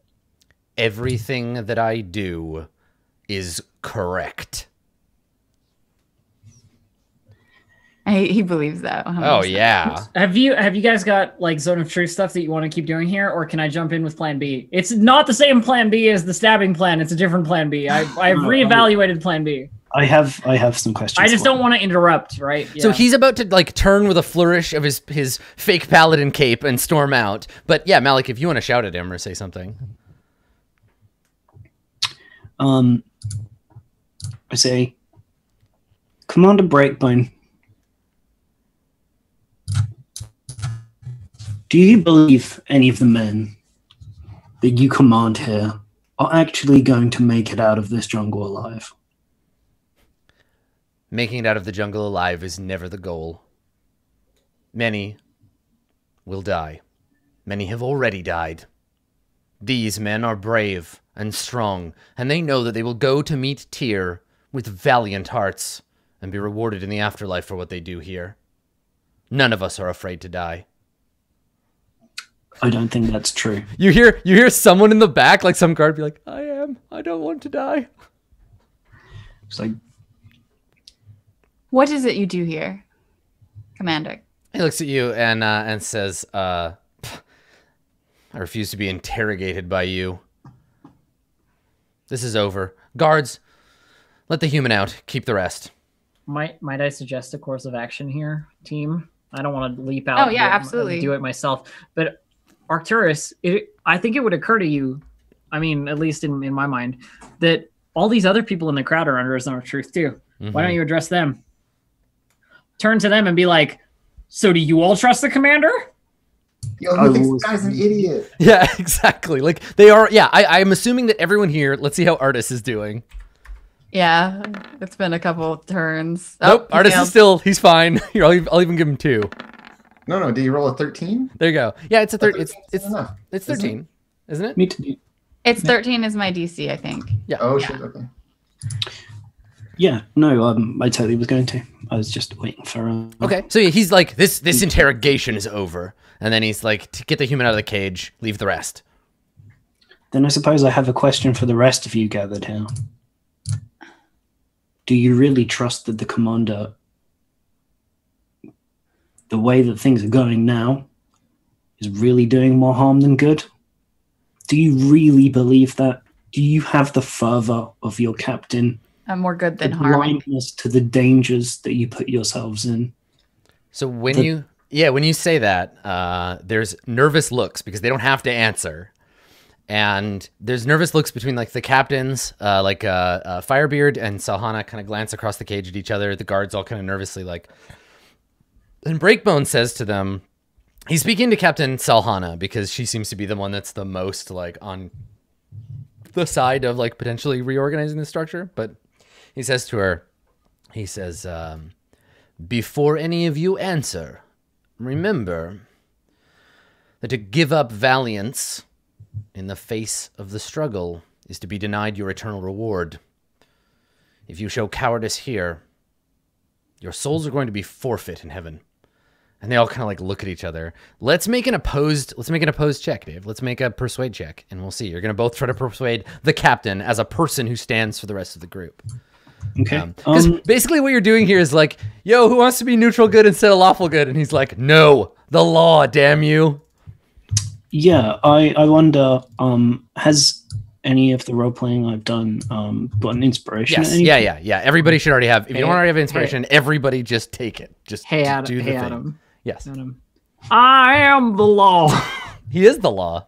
It's true.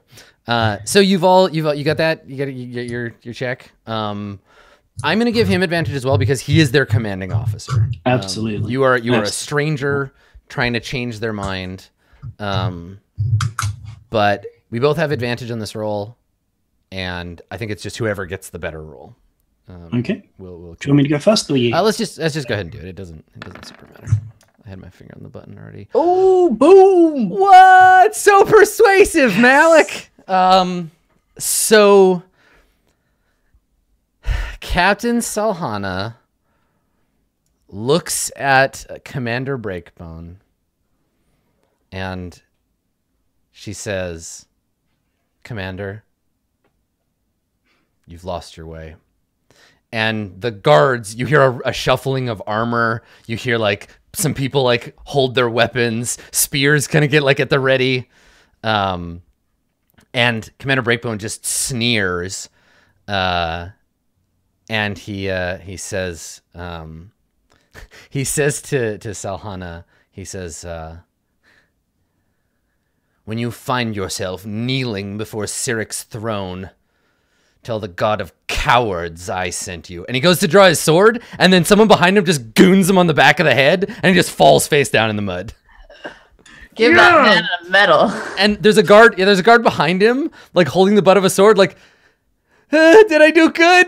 Did we mutiny? Like, and Malik says, now stop. Nobody needs to get hurt. Nobody else needs to die of you in this jungle. And yeah, everybody's looking at each other like, oh fuck, what's going on? And Captain Salhana takes over. Like Malik, you're like, nobody has to die, but no one's looking at you. They're all looking at her.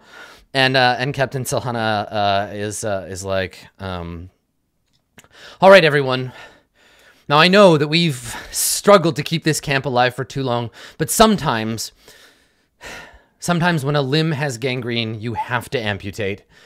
The commander's heart was in the right place, but this place has been a curse to all of us. And while some of us, our bodies have fallen ill, some of us have been wounded in battle, others, and she looks down at the commander, others bear their wounds on the inside. Restrain him. We're taking him back to Port Nanzaru. all right, everyone, time to break camp. Let's go. And the camp, like, they all break into like, oh, let's get the fuck out of here. And so people start like spreading out into the camp, and it's not chaos. It's very like ordered, but they're like, all right, we're breaking camp. We're shutting it down. Let's get out of here. Like everyone's been making this plan in their head for months. And yeah, exactly. They're all ready. And Artis looks at you. You feel Artis's like hand on your shoulder, Malik, and he's like, wow, that was fantastic. Really impressive. Good work. Can we come? We're out of the cage too, right? Like this includes us. You're not going to leave us here in the jungle, right? No, you made a promise to me, didn't you? That we're going together. And he nods, and he says, oh, yeah, right, of course, Oralunga. But first, and he turns to look back at Ishi. Are you still hiding behind latrines, Ishi? No, I'm not actually. So you stride out. Stealth check. I'm Guess you want to hide somewhere else. Okay, where are you going? There's a whole bunch of stuff in the captain's tent. I remember a big bag of gold being put down, for example. Yep. Oh my god, and I if love they're it. all mutinying and Right, I breaking love it. camp, You're like, cool. I'm Everyone's gonna steal breaking. the gold. You're like, everyone's breaking camp. I'm gonna loot the place. Exactly. Okay, so we cut to you, and you are in the commander's tent, and you're like, so there's a big pile of gear now, and the reason they didn't notice the dagger was missing is because, and you still have the dagger, or did you give it back to Artis? No, I still have it. Okay. The only reason that they didn't notice was because almost as soon as you took the dagger, they threw your friend's gear on top of the bag and never noticed it. Okay. So assuming you don't want to steal the big sword or Artis's dagger or whatever, we know about those. Yeah. I think the only thing here is the mundane gear that these folks have. They don't have any magic items in the camp. I'm not gonna steal anything that's like just gonna weigh me down. But the gold, yeah, the bag of gold that she gave the commander, I think it's like it's a mix of like it's like 75 gold, and then another like 10 platinum. Sweet, I take that. It's a decent bag of gold, yeah.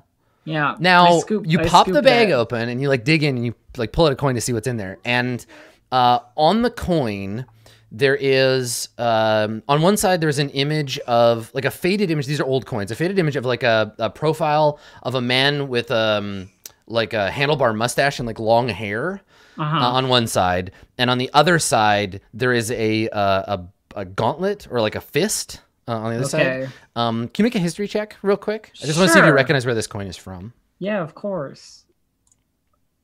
9? 9. God, you kind of recognize the guy, but you don't know like where from. I've had pennies with this guy thrown at me before. Copper right, pieces, like you, it feels familiar, but you can't place where. So you load up on the. Yeah, I grabbed the 75 gold, 10 platinum in a little pouch, and then all your friends' stuff is in belt. here, including the jug of many mayonnaise. the mayonnaise jug. That's right. And then of course I go back to my friends and tell them where their stuff is. You know, like I'm not sneaking anymore. I just walk out once I've got the money. You know. Right. Okay. So you come out with your stuff.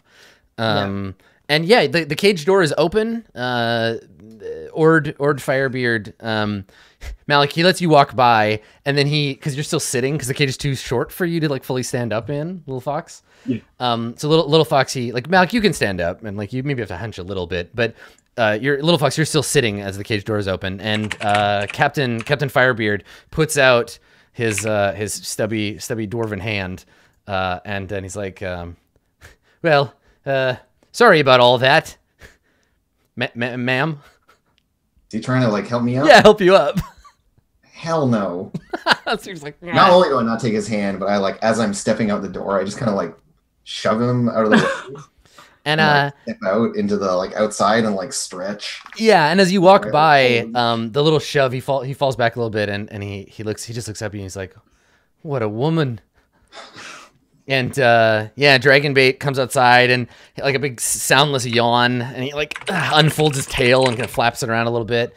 And Artis steps out, cracks his knuckles, and he looks over at Dragonbait. He's like, "See, buddy, I told you everything would work out fine."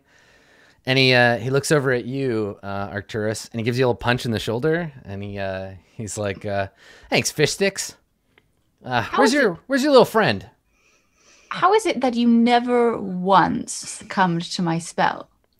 He looks at you and he says, "Oh, buddy, I got a long history of resisting undue magical influence. Artist Simbra's got practice." Oh, does he have advantage on saves against that? Couldn't Because tell that's you. perfect. So He yeah, should. so you say that, and he looks at you and he winks, and then you can see him like rubbing the spot on his finger, and he's like, "Now, yeah, where'd your little friend go? Hey, Peck!" And that's when we see Ishi. You come around the corner, like Yeah. looking With my pretty new swag. pouch of gold. Yeah. Got a bit of a limp on one side. Yes. Artis looks at you and he says, "So, little friend, I owe you a hat, but first." And a sword. You said sword too. Puts his hands up. Of course, all in due time. All the rewards are due to you. But listen, and this is important. I know I joke around a lot, and he like kneels down to get to eye level with you, He's like, and he's like, "Listen, I really need that ring back. Now, if it left this camp on the hand of that admittedly pretty attractive elf lady, I'm going to have to put this whole Oralunga situation on pause.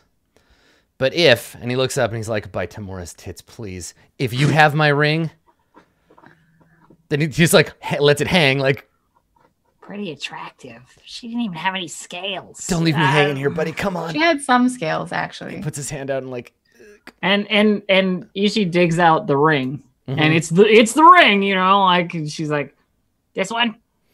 and he And goes, his large eyes, shadow of Little Fox Yeah. falls upon this conversation. his eyes go a little wide, and he's like, Trust. "Yeah, that's the one." I did a lot of work to get this back. Like, a lot. Why is it so important? Tell Yeah. me. I've been seeing weird stuff. And he says, you didn't put it on, did you?" Nope. Good. That would not be a good idea. Listen, I've had that thing a long time, and not by choice, but listen, there's no one else in the whole of the realms that can take care of it. You have to give it back to me. You don't understand. You're in, and I know this sounds melodramatic, you are in grave danger. Can I make a like Ishi holds the ring out? Can I make like Well, an so Arcana check to see what it? First of all, Little Fox, the shadow of Little Fox falls over the conversation. What are you doing, Little Fox? Yeah, and she just says to this dude, like, "You don't look special. Why do you give it to you?" He doesn't really notice. He's so fixated on the ring, but someone else does hear you. Dragonbait, you feel a scaly hand on your arm, and not a like come here, but a like trying to calm you kind of hand. You smell wood smoke, like a campfire, and all he does is just shake his head like don't get involved. I know he doesn't look like much, but you have to trust us on this. Yeah, and she just like she's got like You can make an insight. You can make an insight check if you want. Yeah, I would like to, If but you want to read a person. as this is happening, Yeah. she's just like slapping his hand off of her shoulder. Dragonbait's like she's just like shrugging out of it because she's still so like hot tempered. hmm You smell roses when that But happens. I get a 20. Okay. So Dragonbait understands. You feel a sense of like, I get it. Like I wouldn't look at Artis and trust him either. There's this I am also the strong, quiet sidekick. Exactly. of the There's this chatty moment of like asshole. Well, and what's so good here is that there's the conversation between the two goofy loudmouths, and then the side conversation of like, yo, I feel you. Like I have one I'm too. like, oh, you gotta keep this guy safe. That's a hard job. Artisimber is my kobold. So there Okay. is that like feeling between the two of you. Like, and Arcturus wanted to roll something I just before I wanted- continue talking. I just wanted to take a look while you're holding up the ring and see if I can get any info 'cause you've about never it. really seen it close up, right? No. Okay. Yeah. Make a. I'm super into that as well. Okay, Yeah. sure. Can we Yeah, yeah. both The roll? two, because you're all kind of standing around. So why don't the two of you? Whoever has the highest Arcana roll, and then the other one can Assist. offer advantage. I have no modifier on Arcana, so that would be. But you can still help. I'm helping out. I'm also Yeah. taking a look. You know stuff. I know things. Yeah, you totally helped me out. yeah. Okay, so you got 17. Would you recognize this thing? Yeah, I think you would recognize it. It's like a relatively legendary artifact. So this is the Ring of Winter. This is a incredibly powerful, famed artifact of the Forgotten Realms. Legend says that it was meant to be a wedding gift between from the like a lesser demigod of magic to the goddess of winter. And when she rejected him and his like heart broke, the ring took on that power and like froze over. And when he discarded it into the realms, like threw it away, it bore the like coldness of her heart. It went as cold as her heart, and his hair grew across his eyes, and he could only listen to My Chemical Romance forevermore. Yeah, so the Ring of Winter, yeah, something like that. There's lots of different stories. Forged by a mage of staggering power and kissed by Oral at a time in prehistory. It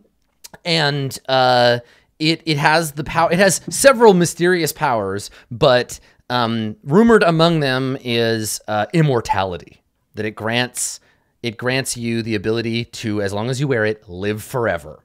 It's all supposed to have a bunch of other abilities, but I think with a 17, it's also like very bad. It's cursed with Oral's dark heart, and that anyone who wears it eventually supposedly succumbs. Their heart freezes, they become cruel, and its magic it wants to use them to create a new, like freeze all things, like to create a new ice age in the realms. So it is very, very dangerous if those things are true. How long have you had this ring, Mr. Simber? And he looks up at you and he's like, that is a great question. And if Peck here will give me the ring back, we can all leave the camp and I'll tell you somewhere where there aren't a bunch of wannabe paladins listening. No. You can probably just teleport away. We had a deal. And he stands up and like brushes himself off and looks at you and he says, I swear on whatever gods you like that I'm not going anywhere without that ring. So if you want to hang on to it till we get out in the jungle, fine. But you have to know, and he looks back at you and he says this to you, Ishi, every moment you carry that ring, you are putting your very soul in peril. God, I sound so melodramatic. I'm sorry, it's true though. She's like holding it up, looking at it like, like worried about her soul. But I think what she does is she goes, Okay, so you want the ring, and you've had the ring a lot before, and it belongs to you, and you really need it. Yeah? He's shaking his head while you're talking. He says, well, first of all, I don't want the damn thing, but I made a promise. And second of all, the ring's brought me nothing but misery. Third of all, I don't trust anyone else with it. Listen, you saw the kind of people that come after me. You don't want it? You could just throw it into the bushes.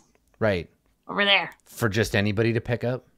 Well, You said it yourself. There's a death curse. This place, this jungle, there's bad stuff going on. And while we might not be headed in the same direction, I'm looking for answers too. That's why I'm going to Oralunga. Listen, and he looks around and he's like, can we just get out of here? We can talk about this literally anywhere else. Sure. Right. yeah, let's get the stuff, all the stuff. It's in the tent. I saw it when I was getting nothing. I saw it when I was getting the ring from, yeah. It's all there. And Artist looks at Dragonbait and he says, you want to, and Dragonbait is already like on his way. And he turns and he looks at you. And he looks at you, Ishi, and he puts his hand out and he says, I'll tell you everything, but please. Okay, but we have a deal, right? And he nods. I helped you out. I got the thing. I made sure the evil lady didn't walk off with it. I done lots of stuff for you.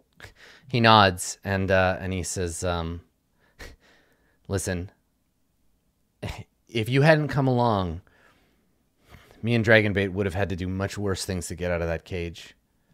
Uh-huh. So, yeah, I owe you, Peck. You and your weirdo friends.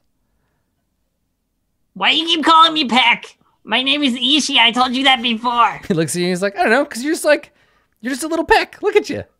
Like, come on, give me the ring. Let's get out of here.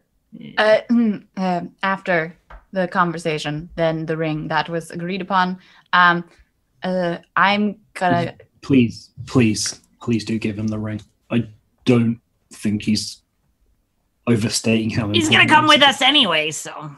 He nods. So- Like, express boat to Orlunga. All aboard. There you go. No boats, please. So you put it in his I hand? put it into his hand. Yeah. All right. So it drops into his hand, and he takes it with his other hand. He looks at it, and he kind of like shakes his head, like, "Ugh, for fuck's sake," and he like puts it on, and you see him like grit his teeth, and everybody in the camp stops for a second because the temperature in the camp drops like 10 degrees instantly. Some of the water like freezes over a little bit for a second before thawing. And everybody kind of like stops and like turns, and he like, you can see him, he clutches his chest and kind of like doubles over, and he looks at you, Ishi, and his eyes have like a layer of frost over them. And he breathes hard and leans against the wall, and there's a big like cloud of frozen like vapor that comes out of his mouth.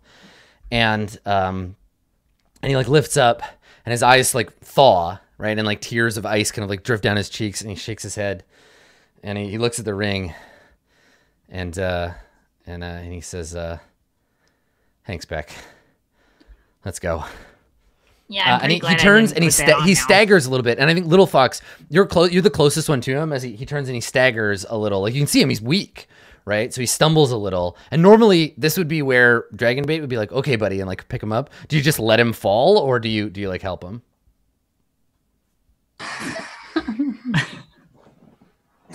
No, you know what? Fuck this dude. No, I don't catch him. He Okay. can. All He's right. trying I to catch want himself to. on I want me. to. You can, like, I have so much respect for his plight. So I want okay, to so try. Malik, you don't catch him. Like, he stumbles, he falls down to one knee, but you're there to like help him up. Yeah. Okay. By the by, my next move after all of this dramatic conversation I got caught up in is to just like hug Little Fox's leg. Right. Okay. So yeah, Malik, you help him up, and he looks at you like, thanks, buddy. And then we cut back to Arcturus, and you see Little Fox, and Ishi runs over. Yeah, because I've had this whole big conversation and all the dramatic stuff is over now, and I'm like, Oh, you're out of the cage. It's so good. You're all right. Nothing happened to you. like hugging her leg, like all dramatic, like, and then she sort of realizes she's being a little bit over She's dramatic overdoing it a little. and like steps back and goes like, It's good. I need you around and stuff. Yeah. Yeah, and Little Fox just like reaches down and grabs you, like scoops you up, and just, like, gives you the crushing hug. It's good. cool, Awesome. Okay. emotional moment. Yeah. Yeah. Okay. I also still have Artis's dagger, by the way. Yes, totally. He'll come asking about that later. But first, because he saw you with it, right? So before we go to break, I want to have one last scene. So as the camp is being struck, as everybody's getting ready to leave, Captain Salhana comes to you, Arcturus. And I would be in the medical tent helping Sister Sias prepare the injured for travel. Yeah. Okay. So she opens the tent door, and she coughs. She's like, Arcturus, can I talk to you for a moment? Yes. I'll be right back, sister. And I like tie off some gauze or whatever I was doing, and yeah. Okay. So you come outside, and she says to you,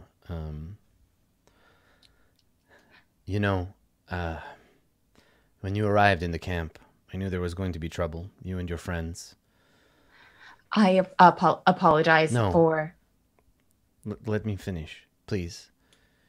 What you did back there, you saved these men from not only bloodshed that a more drawn-out mutiny would have caused, but you saved them from losing hope. Gave us an opportunity. Showed us there was a way out of this. Thank you. She like puts her hand out. Not to like shake your hand, but to do the like warrior, like clasp the wrists thing.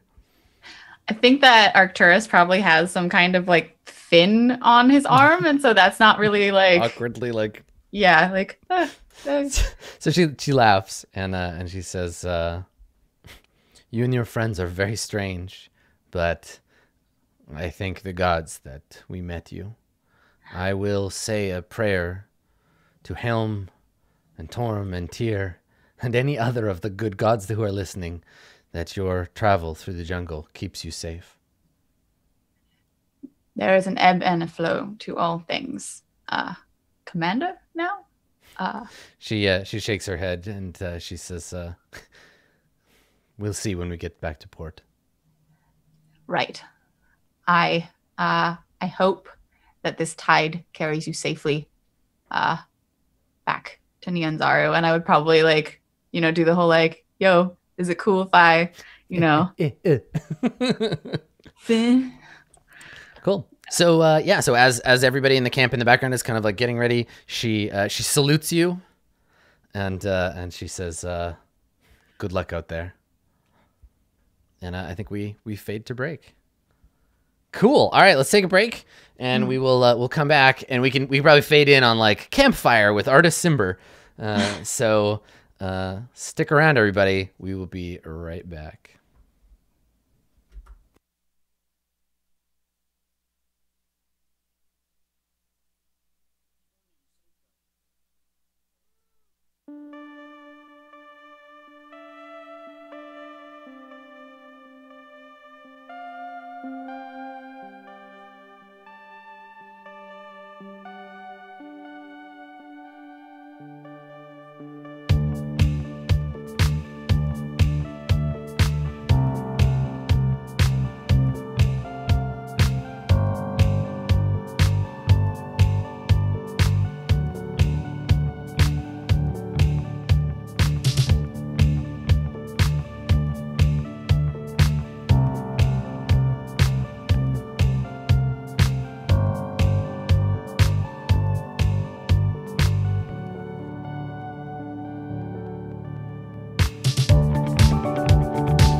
Hello, everybody. Welcome back. Excellent performance at Camp Vengeance. I was sitting here the whole break just being like, damn, that's some good role playing. Everybody did such a good job. I'm really proud of you. You did great. That was super fun. And it was tense the whole way really through. cool. Yeah. So before we get back to the party, we fade in after commercial on the deep jungles of Chult. Maybe like... yeah, we see hanging from the trees. We see some like bone, like totems, and we slowly move through the jungle, and we come upon a camp. There's a fire, and around the fire there are men and women, tough-looking, scary-looking men and women with tattoos, sitting around, eating. Some of them trying to sleep. And as we pan across this group, we can see sleeping a little pile of iridescent scales snoring quietly next to the fire. And we pan over to a woman in a black cloak holding a ring in her hand. And we can see she's like kind of screwing up her courage. She's like, she holds her hand up and she looks at her hand. And she gets a look on her face like, okay, all right, here we go. And she slowly slides the ring onto her finger. And nothing happens. And she looks at it. And then she holds her hand out. And nothing happens. And she does it again. And nothing happens. And then she looks at it. And with a thumbnail, scratches at the ring. And some of the like white like frost seems to like scrape off of it. Her eyes go wide, and she clenches her fist, and she screams at the sky, and she's like, Simber! And we see birds, like parrots, go like fly away as we cut back to another camp in the jungle. And we see the group of you sitting around a campfire out in the jungle. And Artis... Yeah, Artis is I think we see sort of the same thing. Artis is like looking at the ring and like shaking his head. And we see his friend, we see Dragonbait put a hand on his shoulder to comfort him, like it's gonna be okay. And he puts his hand on Dragonbait's hand and is like, I'm okay, buddy. All right. And he looks back at the group of you. And what's everybody doing in this little camp scene? Are we close to the river? No, because you're going west, I think. I don't know. What's the that's up to Little Fox. Where are you? Yeah. Because we want to go to Orlunga. The route is Orlunga. Yeah, so you were leaving the river. Did we want to go by way of Mimbala? Let me check our quest log. Yeah, check our quest log. Our quest log says that there's nothing we have to do in Mimbala. It was already on the map. Yeah, Mimbala came built in. Did we have an urge to go there? I think that at this point we've delayed this death curse thing for a long time, and I think that we should get on that. Press on. TBH. At least find out from the sage. But on the other hand, the video game player thinks we have some incredibly powerful NPC companions if we want to go and get that quest done. There is no quest in Mimbala. There's no Mimbala quest. There's nothing. There's no Mimbala quest. There's like monsters there to kill. You don't know that. No, that was the Aldani Basin. You're like, yeah, let's go grind XP while we have we're gonna get them to power level you. Except that Artis and Dragonbait will separate our XP by a great deal, just like with like go get him, Artis and Dragonbait. We're gonna stand behind you. Yeah, the only quests that we had were in the Aldani Basin, which is directly the opposite way from where we want to go. We could go downriver and then go to Orlunga, because we don't know where the river goes. It could go to Mimbala. So here's the thing: Artis and Dragonbait are like, "Yo, thank you, we love you, we owe you," but like we really need to get to Orlunga, and you can talk to them in character about that. But I just want to know what everybody's doing at the camp. I want to. Show me the vignette. That's why I need to know if we were by the river. You're not. If we're by the... Okay, so we're not by the river because we are going probably into this hex. Probably. Here. Yeah, that'll be your hex for the day next day. I'm sitting around looking at Artis's knife. Okay, all right. I'm trying to learn Dragonbait's language. Okay. Dragonbait's language seems to have no like auditory component, but you could learn to interpret the smell portion. Artist was certainly capable of doing it. It only took him. It says that I can the longest communicate time. with humanoids who don't speak any language you know. I have to observe them interacting for at least a day, which I've seen artists and Dragonbait I think it's interact. fair. I think it's fair to say that Arcturus, by now, you can kick in your ability, and you and an artist can both understand. You can both understand Dragonbait's. I'll tell you what the emotions are, but there's no words. Dragonbait Well, doesn't it's communicate. expressions and gestures also, so it's enough to communicate on a rudimentary level. Well, the other thing I would be doing is showing off my bag of gold to. I have one of those. Right, and it's the same goal. Everyone has dirty money. Malik, what are you doing?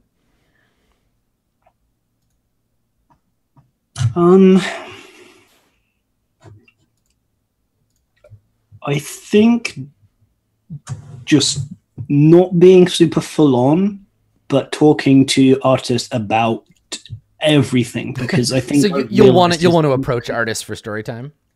Yeah. Okay. Yeah, I All will right. initially. Arcturus, what are you doing? You're just like hanging out with Dragonbait? Because Yes. Dragonbait and artists have just, well, I want to see like a vignette, right? Because artists and Dragonbait have this moment of like, we get the camera pan around, right? So the first shot is artist looking at the ring, and he's like, "It's okay, buddy." We pan up to Dragonbait. We pan from Dragonbait to what Arcturus, like watching and like taking notes. Probably being like, Loyalty to a friend smells like banana bread. yeah, no, there's definitely like I'm being the annoying, invasive art You're like, anthropologist. Yeah. interesting. Yeah. It's Okay. great. So More. Dragonbait, the current smell is it is the smell of wood smoke. And that seems to indicate like loyalty to one's allies, right? He's feeling like supportive of his friend. Okay, so we pan from Arcturus down to Ishi, who's like counting the gold, but like you're actively making it look like you're making sure everyone sees you counting your gold. You're muted, Elf. Conspicuous. And artist Ember's knife is like in front of her, but open, and she's been looking at it like previously, like, oh, this is really fancy looking. Yep. Okay. Little Fox, what are you doing? glumly cooking the rations up or doing I'm just doing basic camp stuff. Okay, yeah, taking care of business. All right, so everybody mark off a ration then. These two need food. Can someone feed them? I have 14 rations. Well, 13 now. Okay. I've got 19. Actually, you know what? They were traveling. They were traveling. I think I have 3. they have a few. They have a few rations on them. They were traveling on their own. I forgot that they would have their gear with them. Yeah, they'd have their. You said they had adventuring stuff. Yeah. So Dragonbait now has his huge sword across his back. And he gives back Little Fox. He gives you back your warhammer. Yeah. Yeah. He makes a point of like taking it from the stuff and like giving it to you, like, here, this you gave this to me so I could fight. Yeah. Yeah. Totally. So yeah, Little Fox will put it back in her clunky huge bag of stuff. Okay. All right. So Malik, why don't we start with you like coming up to Artis? So he's like looking at the ring and like kind of like scowling a little.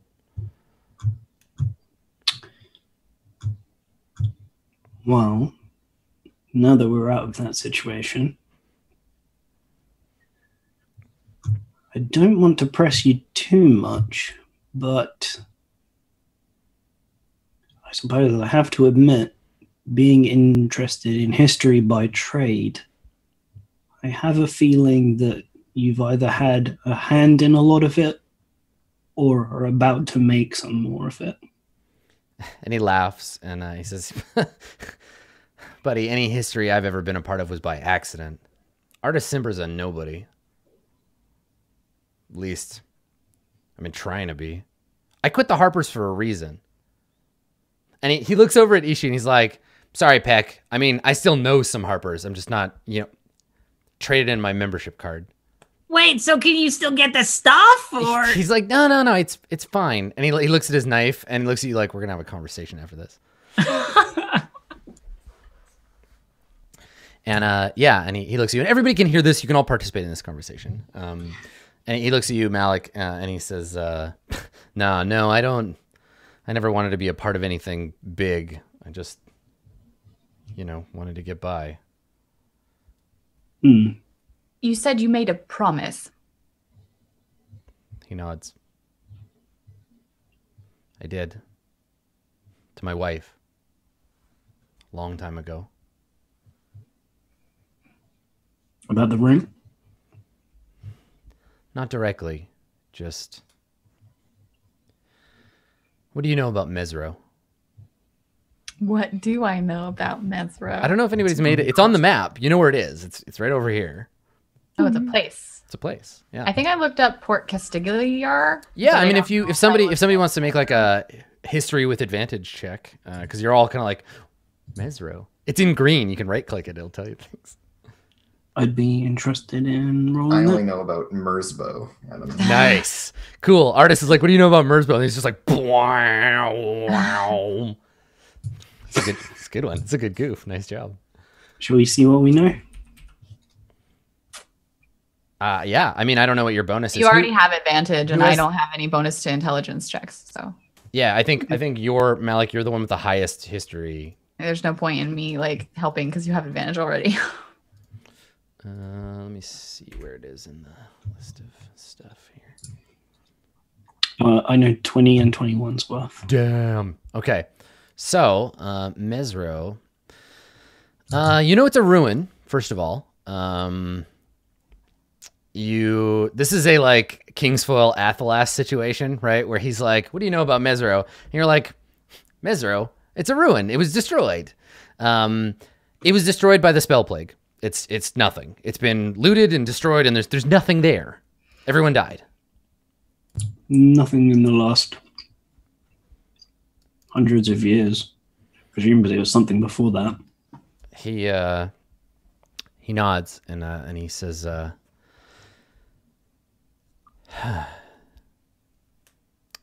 let's just say not everything is as it seems. All right. Now,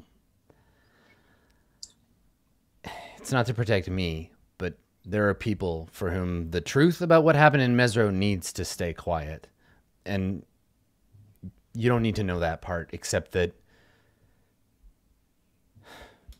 I promised my wife that I would find a way to fix something that went very, very wrong a long time ago. And this thing, it's kept me alive to do it. And you know that like Mesro vanished like a long ass time ago. Like before he would have been alive, probably. Well, based on his appearance. Operative, probably. Yes. I mean, just looking at him, like he looks like he's like in his early 30s.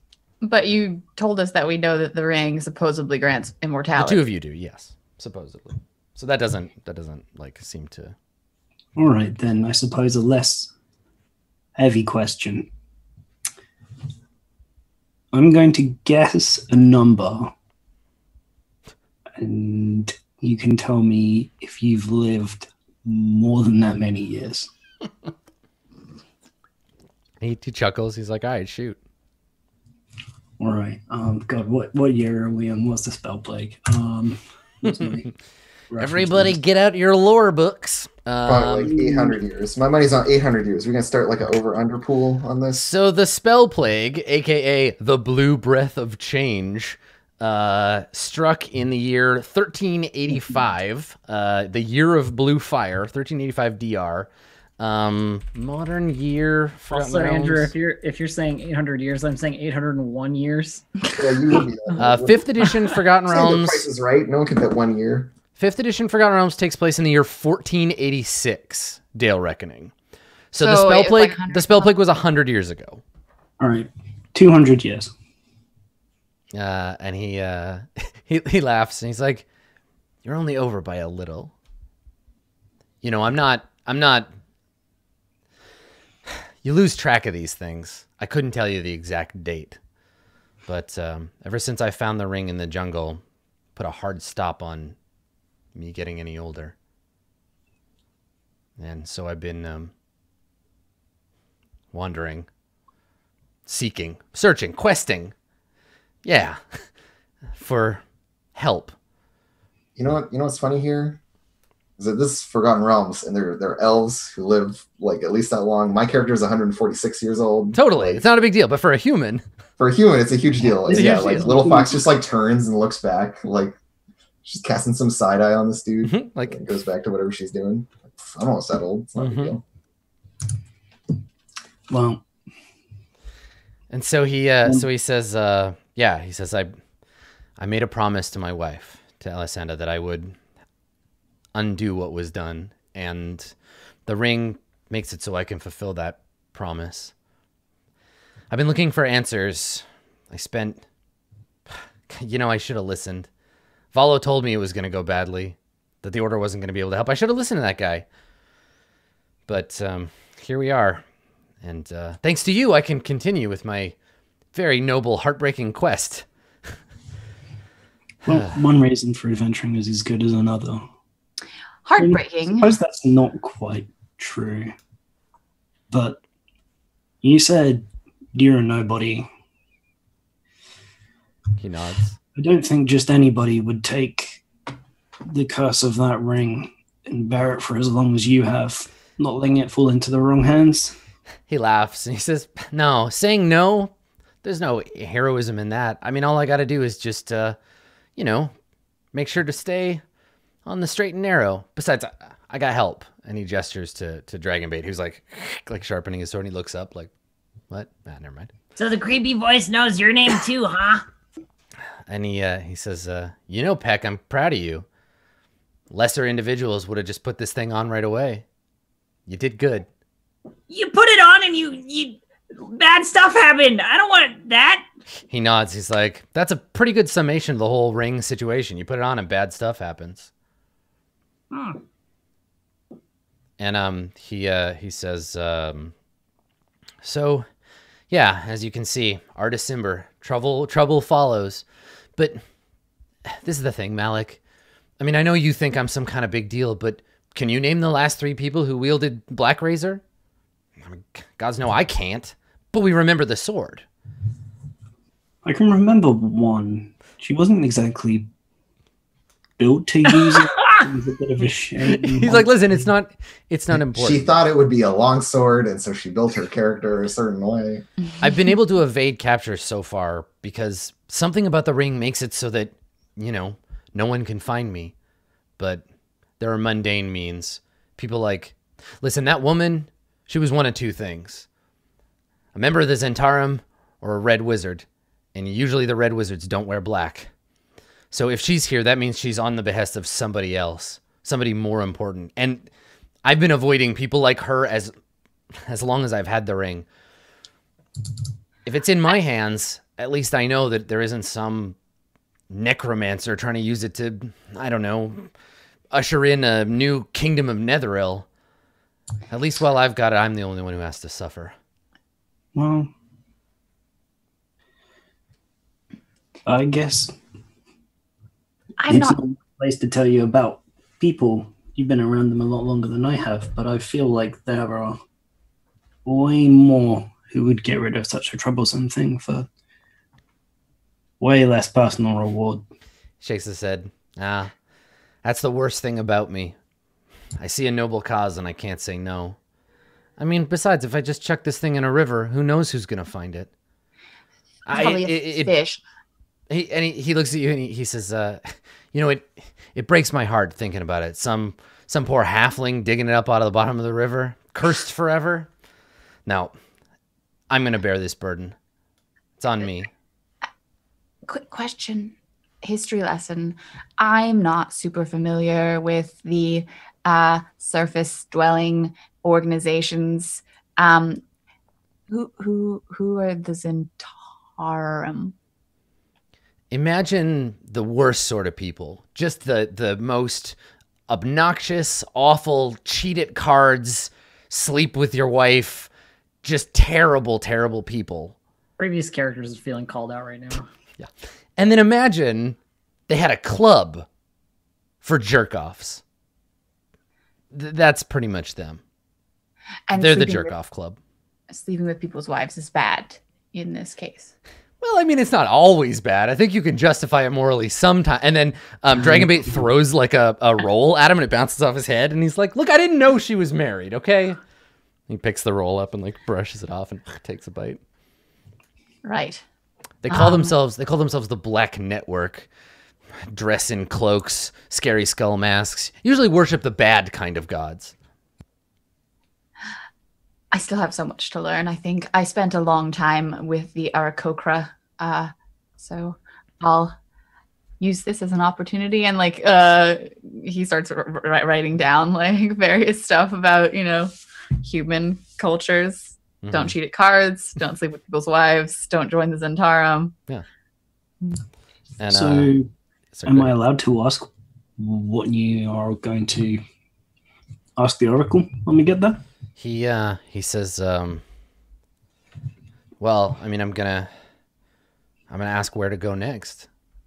I'm at a bit of a loss. I mean, I can wander around in circles in the jungle for as long as I got all the time in the world, more even, but I need some answers. I need a direction. I need somewhere to go. And Saja Mbaza, she's the only lead I've got now. Oh, so that's who it is we're going to see. We never got a name. Or room. He nods and he says, yeah, she's some kind of ancient power. I don't know. I mean, I've followed up on leads like this before, and 9 times out of 10, it's bullshit. But I got a feeling about this one. Suppose we'll see. And so he puts his hands out and he's like, so, we all okay? We're friends? I don't have to worry about any of you cutting my fingers off in the middle of the night, trying to run off with the ring. We understand each other. Would have left you in the cage if we wanted the ring. He nods and he says, like I had the ring. Speaking of stealing my property, and he looks at the knife, he says, that doesn't belong to you, Peck. It's really nice, though. He nods. Damn right it is. That's why I took it. And he puts his hand out. He's like, give me my knife back. But you owe me stuff. He nods. And he says, I give you all the stuff back, then how am I going to get my stuff? I give you my word. And as I've showed you, it's kind of a big deal. I promise. I will give you whatever reward I can when we get back. Except for that part where you said you were a harper and then you said you weren't a harper. Listen, sometimes you have to embellish things to get people's attention. I promise. Are you embellishing now? No, Kobolds know a lot about lying about stuff, okay? I know. Listen, you are the shrewdest kobold I have ever met in my long, long life. I will, everywhere I go, as long as I live, I will tell people about the shrewdness and bravery of Ishi Snaggletooth. Yeah, Snaggletooth. I knew it. They will tell stories of your comings and goings for generations to come. I'm immortal. I can make that happen. Listen, all I have to do is go back to Port Nyanzaru, find that drunk Volothamp. I will mention you to him once, and you will be famous from Waterdeep to whatever the capital of Thay is. Wait, he's there? And he looks at you. Wait, who's in Thay? Oh, I thought you said he was in the port. Like, he nods. And he's like, yeah, that's where I left him. Drunk off his ass in some tavern. Oh. You do this thing where you drop these names and they're significant. He shrugs. And he's like, no, you don't want to know this guy. He's an asshole. Okay, fine. Take your stupid knife back. And he takes it from you and he's like, oh, thank you. And like looks at it and tucks it on his belt and like, pulls it out and sticks it back in. It's like, that's better. Good. Now I got some fangs. Sometimes I find cool stuff and I have to give it back. Rings and knives. And he says, look, I'm not out for loot. So if we find any treasure between here and Oralunga, it's all yours. I know how you adventurer types work. And you gotta tell stories about me. That's the rule. He's like, and the hat and the sword. I'll tell you like a whole bunch of good stories about me, and then you can tell them to all your friends. Yeah, and he's like, I promise. Absolutely. I swear it. Good. Yeah. All right. Also the hat and the sword and all the other stuff I already asked for that you remember. Yeah, and he's like, of course. These deals are not overriding previous deals. All the These treasure, are all the deals. all the treasure due the tiniest hero I have ever met. Good. Okay. So, Lil Fox, what direction do we go for Warlunga? Yeah, and she like plops food in front of you. Yeah, and I think as you're doing this, Little Fox, Artis, when you say that, you're like, which way do we go? Artis, he's like, when we go west, and he points, and Dragonbait puts his hand on his arm and pushes him like 45 degrees. He points the wrong way. Yeah, that's what I said. West, that way. So I take the food off the ground that is plopped in front of me and just like start eating it, you know, as is the general rule for like Little Fox hands me something. Okay, cool. And then I probably eat this. put some of it like away in my pocket for later soup. and feed some to my little mouse pet and you know all that stuff. Mm-hmm. Anyway, that's enough of my descriptions. Moving on. Yeah, and like when asked where are we going, Little Fox just like shrugs. She doesn't feel the need to explain or justify her wayfinding to you people. Mm-hmm. Mm-hmm. I mean, that's fair. The last thing I'd like to do while we're at camp is actually talk to Lil Fox. Yeah, do it. I'm gonna look up. I'll let you do that. Y'all role play that. I'm gonna look up XP because I want to reward you for Camp Vengeance, even though there wasn't like a fight. But I think y'all deserve some experience. So I'll look up that, and you guys have your scene. Okay, but make the XP as if we fought everyone there. Yeah, totally. Literally everyone. All 39,000 XP of them. Sure, that sounds great. Let's do that would be a sounds fair amount. Fucking great. We'd be like level 8. Yeah, it'd be a lot. Anyway. So, Little Fox, I owe you, I guess, more than an apology. But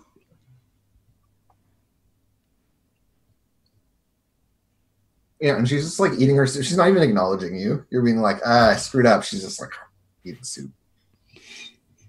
next time I have some crazy plan that's gonna have you wind up in a cage, I would, well, I tried to keep you out of it. Or at least ask you all first. And she just like turns to you very slowly and says, while making eye contact, she turned me into a pig. And then goes back to eating soup. Yeah. Like you're in the doghouse for a long time. Yep. Oh, No, that's fair enough, but you just want to stay at least once. yeah, it's good of you to try. It's nice.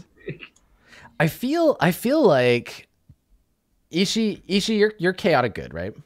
Chaotic good, yeah. Yeah, and Arcturus is lawful good, and Malik is neutral good, and Little Fox, what alignment are you? You're neutral. I'm just neutral. So True neutral. people talk shit about alignment all the time, but like I feel like if you went back and watched last episode and this episode, y'all are flagging your alignment in such a good way. Like I could tell if I wasn't watching the like show from the beginning, I didn't know. I feel like I could tell all of your alignments really easily. It's really cool. You're doing a really good job. Thank you. So I checked. I want to give everybody 1,000 experience for the whole Camp Vengeance fiasco. Hooray! Okay. So mark Elf, 1,000. you'd be at 4,080. 4,080. Okay. Yeah, out of 6,500. Am I getting credit for the stuff that I wasn't there for last time? If there's anything, I don't think there was any XP last Okay, time. There wasn't any XP for last Yeah, we didn't episode. defeat- what was it? 4,000 and some? 4,080. 4,080. Okay, cool. Yeah. Thanks. Nice. Cool. Okay. Good stuff. So let's set back out into the jungle. Survival roll from Little Fox. Blessing. Y'all know how to do this jam. Let's get it going. Let me just close up some of these tabs I don't need. 2. Okay, so +2. So that puts your bonus at My bonus 7. is 5 to start with, 2 from that, and then advantage with Malik helping me. Mm-hmm. Okay, and 2d20, keep 1 plus, what was it, 7? Yep. Okay. All right. Cool. Okay. So you head. And yeah, and basically the idea with the route was to this square and then to this square, and then we can basically like straight shot Okay. over. All right. Yes, we go bloop, bloop. All right. The first day of travel goes without event. You begin your trek into the jungle. Everybody mark off a ration, and let's do it again. Okay. So blessing roll, please. So I'm gonna run out of rations soon. You can use survival to hunt, can't you? I have another 21 rations. Okay, you have a whole bunch. so- You might be carrying some for me, actually. Okay, it's I plus don't 8 see this that. time. Yeah, so +8 to Okay. today's roll. Thank you. All right. And you want to go into the hex left and down from where you are right Yeah, we're still going down. We're gonna like. Dave, are you skirt the edge excited? of Mbala. The next hex they go into is a new one. We get to clear a hex, Dave. Okay. Can't clear it yet because we're probably going to the wrong one. Clearing hexes is Dave's fetish. So this day also goes without event. So you're 2 days out westward into the jungle. Okay, and yeah, going directly west is actually super weird. Yeah, because you got to So go. we're gonna go like bloop, bloop, Blip. bloop, bloop, bloop, bloop, bloop. You know, Yeah. it's like that. We could go through Mbala, and it's actually Yeah, not it's out not. of the way. It's not too far off. Did If you anybody guys- have we made a check for Umbala yet? No, but Like, if to we're figure looking out at what the it map is. like right now as we settle down So the we know camp. we're gonna be going past it because Mhm. yeah, Malik keeps a map and all that. So if y'all want to try to remember history and stuff, that would be helpful. Sure. 19. Okay. What do I know about Mbala? Let me look up and see what you might know. I feel like it's a significant place for some reason. I think it might have been from the Idle Champions game. I think one of the quests is from there. Mbala is the name of both a plateau. It's the Mbala Plateau, and the name of a settlement that was supposed to be that used to be up on top of it. Yeah, it's like a Chultan settlement. No one has really like it. The reason why it's just in there is because someone pointed out where the location of it is, but no one's really like been there. So there's a there's like a city maybe or like a village. I mean that's all you really know about it because there's not on any like official like census really. Like they're just like Mbala plateau with a village on it, or maybe a city. So I don't know In my how mind, we might be able to buy rations if there's a city. exactly. If there are people around, we've been in the jungle for quite a while now. At the Weeks. very least, we could like that would be something I think would be brought up. Yeah, I'm saying it in character as well as out of character. I mean, it's up to Little Fox where we go, and I guess the rest of you. I'm just kind of stuck Artist, here. yeah, Totally. artist says if we can press on to Orlunga, that's my vote. It's not even a day's travel out of the way. He shrugs. And being away from the river means that my ability to gather extra food for the party is a little limited.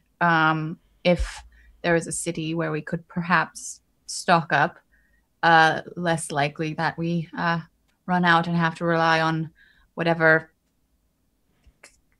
plants and animals live out here. Artist shrugs and he says, as long as it doesn't take us too far out of the way.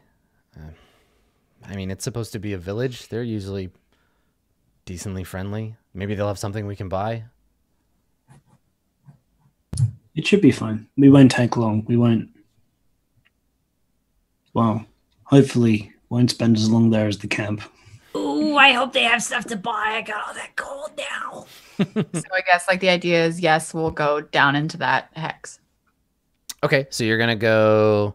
It'll take 2 days of travel to get to Mbala, and then from Mbala, like 7 days to get to Orlunga. Yeah, it's Yeah, I think it's just safer. If we, essentially on the way because we have to do this diagonal leapfrog. Well, if we business. count, it's like 20 miles there, and then so it's 90 or 90. Like, yeah, It's the because same. we're traveling by hexes, it's actually the same to just Okay. go there. all right. So you want to head southwest? Yep, Please go ahead and roll we want the to roll the Mbala. jam. Get your blessing there. Okay, so same roll as before. plus 8. And here we go. Nice, no problem. And y'all are lucky. Another uneventful day. So let me clear. It's the Sweet. hex. That hex there. Look, you're exploring. No giant spiders. Wow. No giant spiders. You're making good time. Wow. Traveled 30 miles in 3 days. Wow. No spiders. All right, you're doing it. The jungle is your defeated foe. So mark off a ration and roll that blessing. We're totally Indiana Jonesing this, right? It's like, here's the jungle and here's the red line that travels the preview. I've got Soren in my head, Adam, because you say Soren and I think Markov, and then you said Markov and then I think Soren. So I've got like the wrong Soren in my head. All right. I had to get your head Soren together. is named Dragonbait. So anyway, I got a +1, so it's +6 right now. All right. So keep on +6. If you get lost, I think you're fine. Yeah, y'all are good navigators. And then today's roll. This place, it's just going to be like a giant mountain of zombies. We're going to roll up on this thing. It's just like, oh, is this a plateau? And then you're like, oh, why is the plateau like twitching? And then it's like some pile of zombies. It's going to eat us. Pretty much. That's pretty much how it is. You've just predicted exactly what's going to happen. Ooh, this is a good one. So midway through the day, you come to a clearing. Your path leads you to a clearing. And you're climbing up a hill right towards the plateau of Umbala. And as you get close to the plateau, you kind of come above the tree layer for a bit. And Ishi, you spot something. Maybe when you take a break in the middle of the day, you spot something on the horizon, a black like dot. And then you hear a loud. Everyone hears this, a loud and echoing screech. It's at a great distance, and you can like the loudness of it carries over the treetops, and it seems to be moving from the north. It's coming from up here and is moving towards you, heading south. And this loud echoing shriek echoes off the cloudless sky. And if you squint real hard, you can make out the shape of two great wings flapping. Is it what I think it is? I don't know. Is that who do you say that to? What do you do? I point up into the sky and I'm like, is that the dragon? I really, really hope not. Everybody get down. I mean, yeah, Little Fox, when Ishi does that, and she's like, is that the dragon? What do you do? I mean, what can I see? Just like something. There's some aerial creature moving slowly towards you through the sky. Oh, it's moving towards us. Oh, we get to some cover. Perhaps it would be best to stand underneath the trees and I guide us to a hidey hole type I think place. probably what happens is you have to grab Ishi off of whatever rock. Yeah, I just lift Ishi bodily, like by her bag. I just pick up her bag and then like grab her. Yeah. Okay. And tuck her under my arm and take her off to some hidey hole. Okay. Yeah. So you wanna just like get back on the road and like book it, because you're fairly far from cover at this point. You're moving through kind of an empty area. Oh god, like yeah, what's the environs? I gotta evaluate what the best thing to do here is. Adam, can you Yeah. So you're on a hillside, and I think it's probably like sort of washed out by the rain. So there is trees ahead of you, maybe like a mile ahead of you, and probably a similar, maybe a little further behind you. You're in a kind of barren patch. There's still like roots and like washed out terrain around you, but yeah, like any kind of like a dried out riverbed or something, anywhere to hide is what we're looking for, and we're gonna make towards the trees and try to find something to hide in along the way. So you've basically got two choices: hide where you are, or run for it. Yeah, well, we'll try to hide where we are, basically. Okay. I have a plan for my hiding. Okay. All right. Now there's a shrub, and I hide in it. Illusionary shrub. It only lasts a minute, so you might want to wait until the thing's a little closer. Yeah, I like wait. I'm like, and everybody else is like hiding, and I'm just like, and like it gets close, and I go, and I'm hiding in a shrub. Bum bum bum bum bum. Bum bum bum. I am hiding out in the middle of everything with very shiny armor because I'm real bad at this. Okay. That's all. Yeah, I just try to find some like little divot or like, ledge or something to duck against. And I'm clutching Ishi and holding her mouth shut so she can't shout at this thing. She's Right. definitely trying to like talk. She's 100% like super excited, so keeping her mouth shut. It's like holding a wriggling dog. You know what I mean? Just Right. Okay. Everybody make a stealth check. God, we're doomed. I'll use my inspiration for this because I don't want to doom the whole party, but sorry already. It's Do I okay. get inspiration for being a bush? I mean, advantage. Yes, take advantage for hiding in a bush. The one time I do okay. Nice. Yes, that was okay. So I get a 7, and we all know why. Because you're All holding know why. wriggly little worm baby. So so it looks like very clearly, quickly you realize that this is indeed the mighty red dragon, master of the peaks of flame, glorious Cindelor. Man. And its squamous form quickly overtakes you, and you see it pass overhead, flapping its mighty red wings. And the shadow of the dragon falls over you as Little Fox, you're just like, short, stop. And and like I'm like growling at her at this point because I don't like dragons. I don't like that she's being like this. I'm angry. Yeah, I'm just like, "Argh." Yep, and Cindelor makes a sort of like a lazy bank around where you are. Doesn't seem to notice you, but all of you feel, even just for a moment, the deep-seated atavistic terror that every species has built deep inside of it of dragons, and that manifests in different ways for each of you, but you absolutely feel that somewhere deep in the back of your brain, your ancestors fled in terror from dragons, except Arcturus. Arcturus, you don't feel that because you don't have a genetic lineage of like being terrified of dragons. There are no dragons at the bottom of the sea. Giant sharks, however. Yeah, but this doesn't look like a shark. Yeah.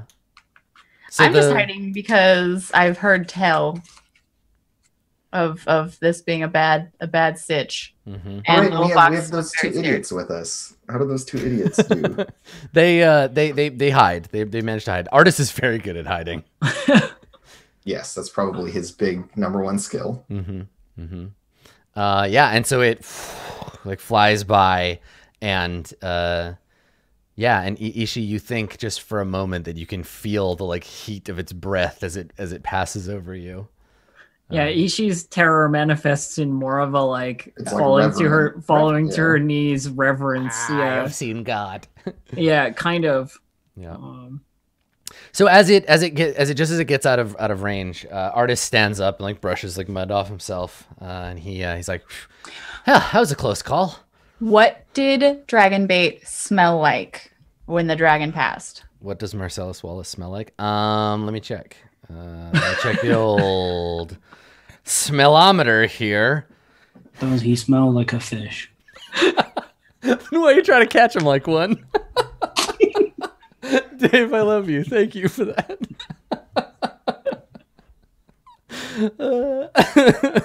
Oh boy, that's good. That was funny. That was a nice one. Dave, you can have a fate point. So currently, I think during that process, Dragonbait smelled like violets. And what does that mean? Anxiety, like fear, maybe. There's danger present. Okay. Okay. Rad. And so yeah, I also get up and like brush myself off, and I'll be like, interesting. I've never seen a dragon.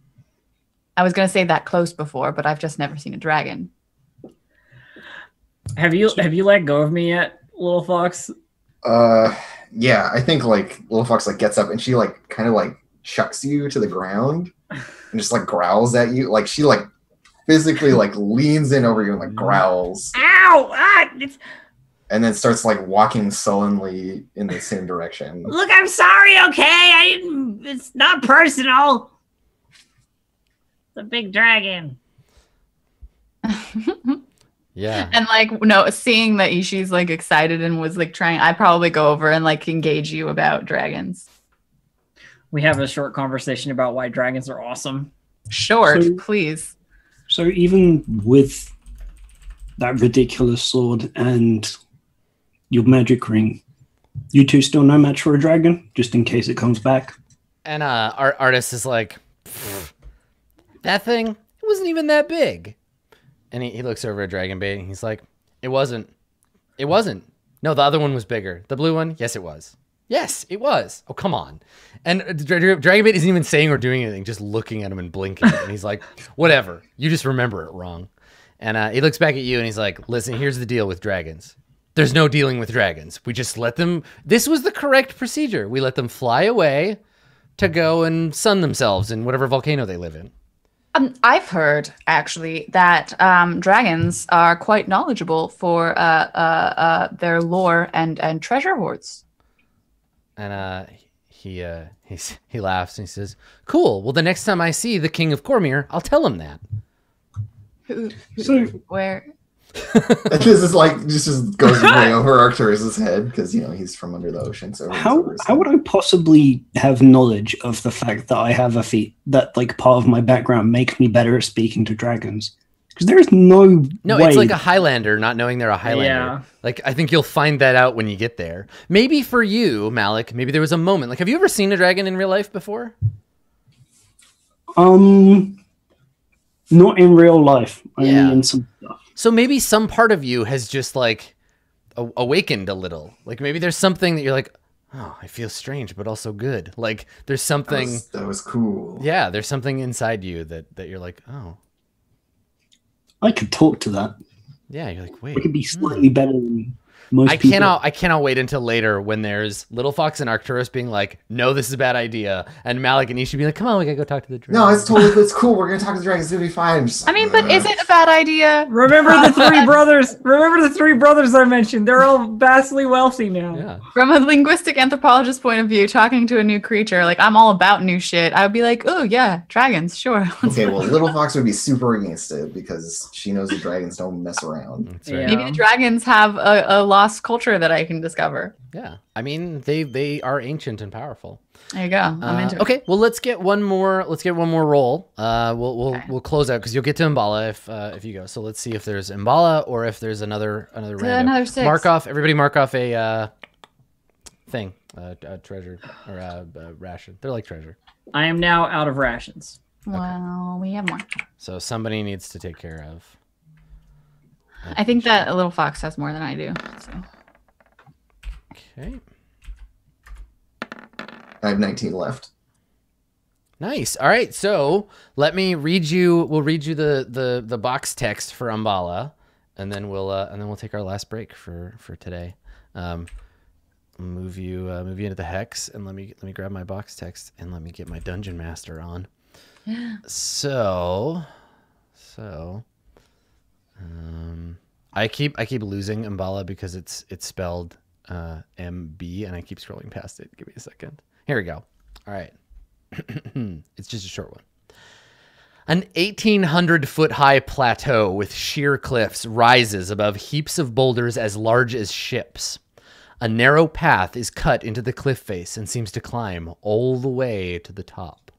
And I think what we see is we see the party down at the bottom, and I'm thinking, what's that enormous plateau in Australia? What is that plateau called? That Like one.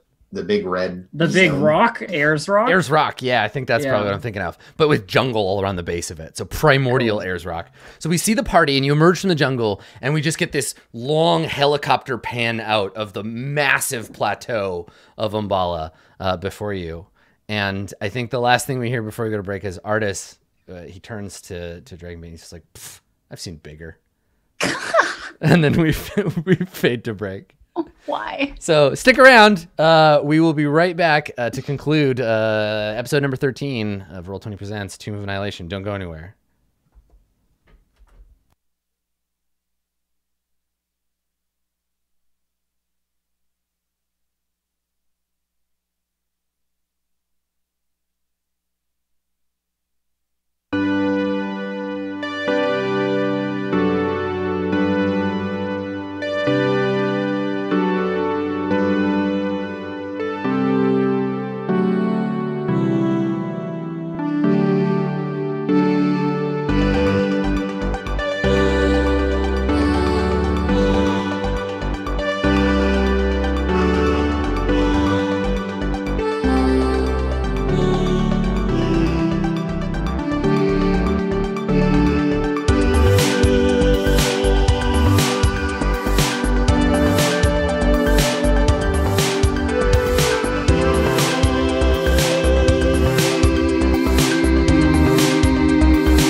Hello and welcome back, everybody. We're concluding today's episode. Roll20 presents Tomb of Annihilation. We've just reached Mbala.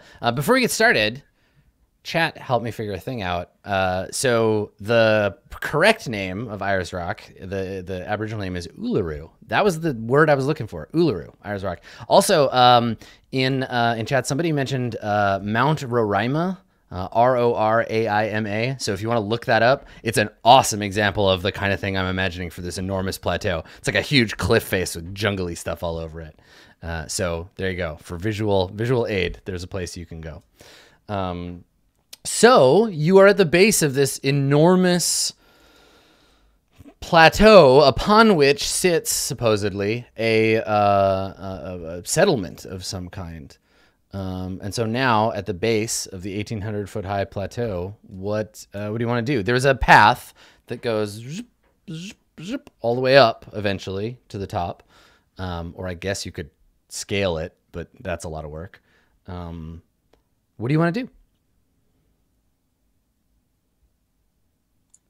I think going up the path is fine. Roraima is incredibly cool looking, can I just say? Yeah, it totally is. Am I correct in seeing that it looks like that was what inspired that's like where they go in up? I think it might be. Yeah, it's beautiful. Yeah, some of the pictures look like up. That's so cool. Okay. So are we going there? You can. Yeah, you can climb up if you want to. It'll take time. You won't have to make any rolls. Like it's a path, but.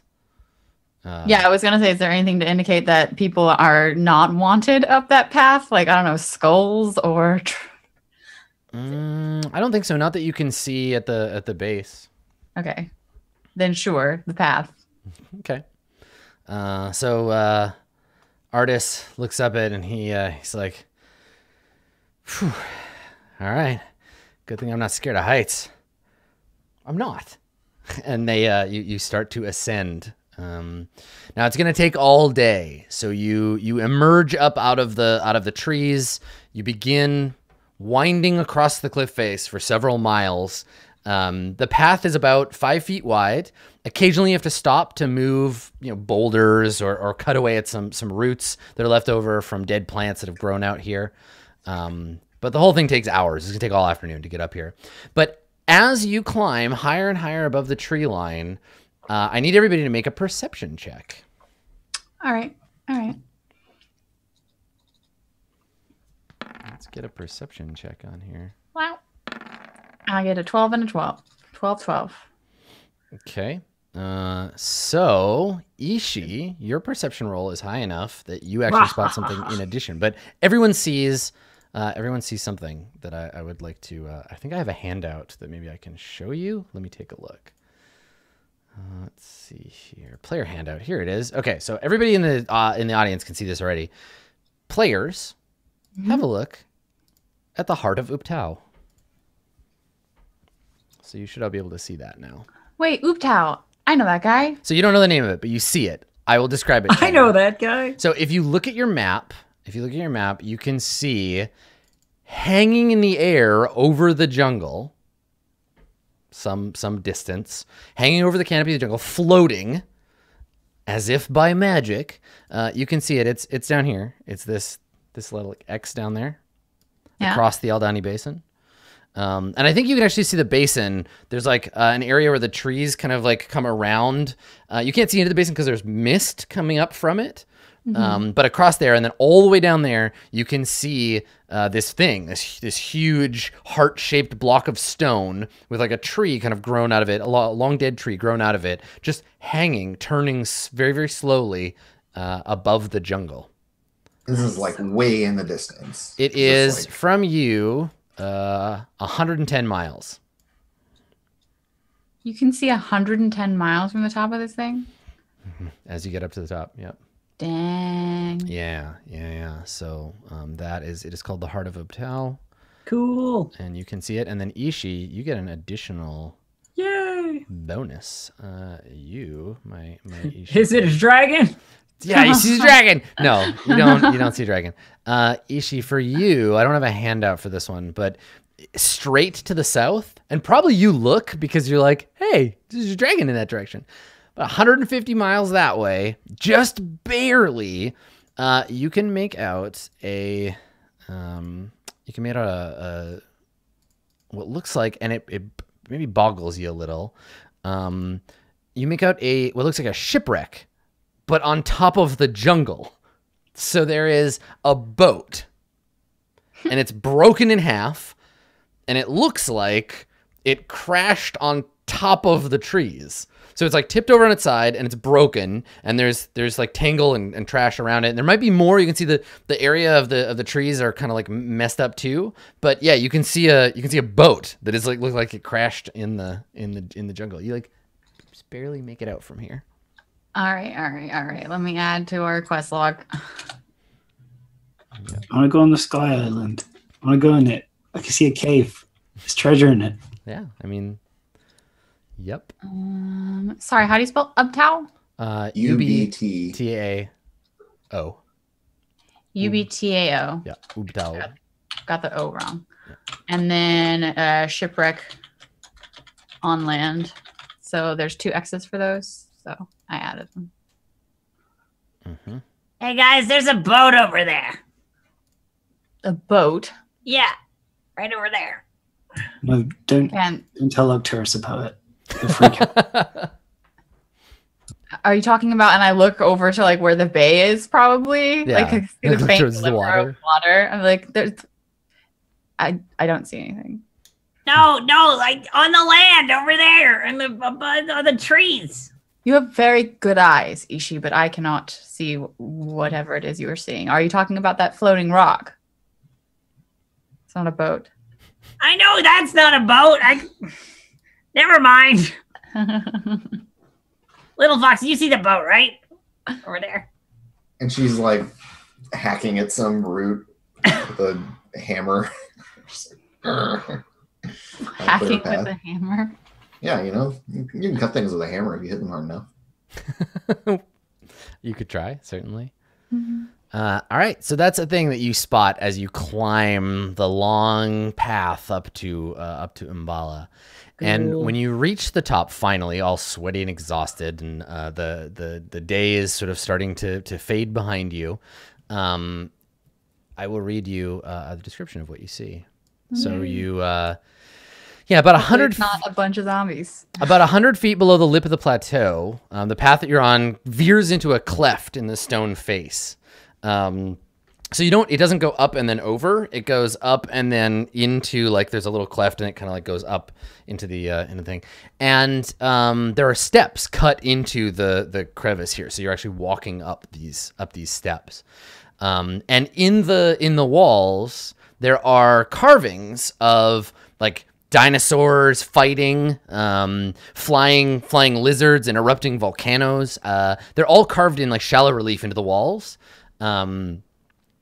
And so you see this as you walk through this kind of entrance cleft up to the area. And when you emerge, the stone steps emerge onto the top of the plateau beneath a once grand but now decrepit wooden gateway. The gates that sealed this entrance are rotted away. Only their rusted iron hinges and reinforcing bands remain.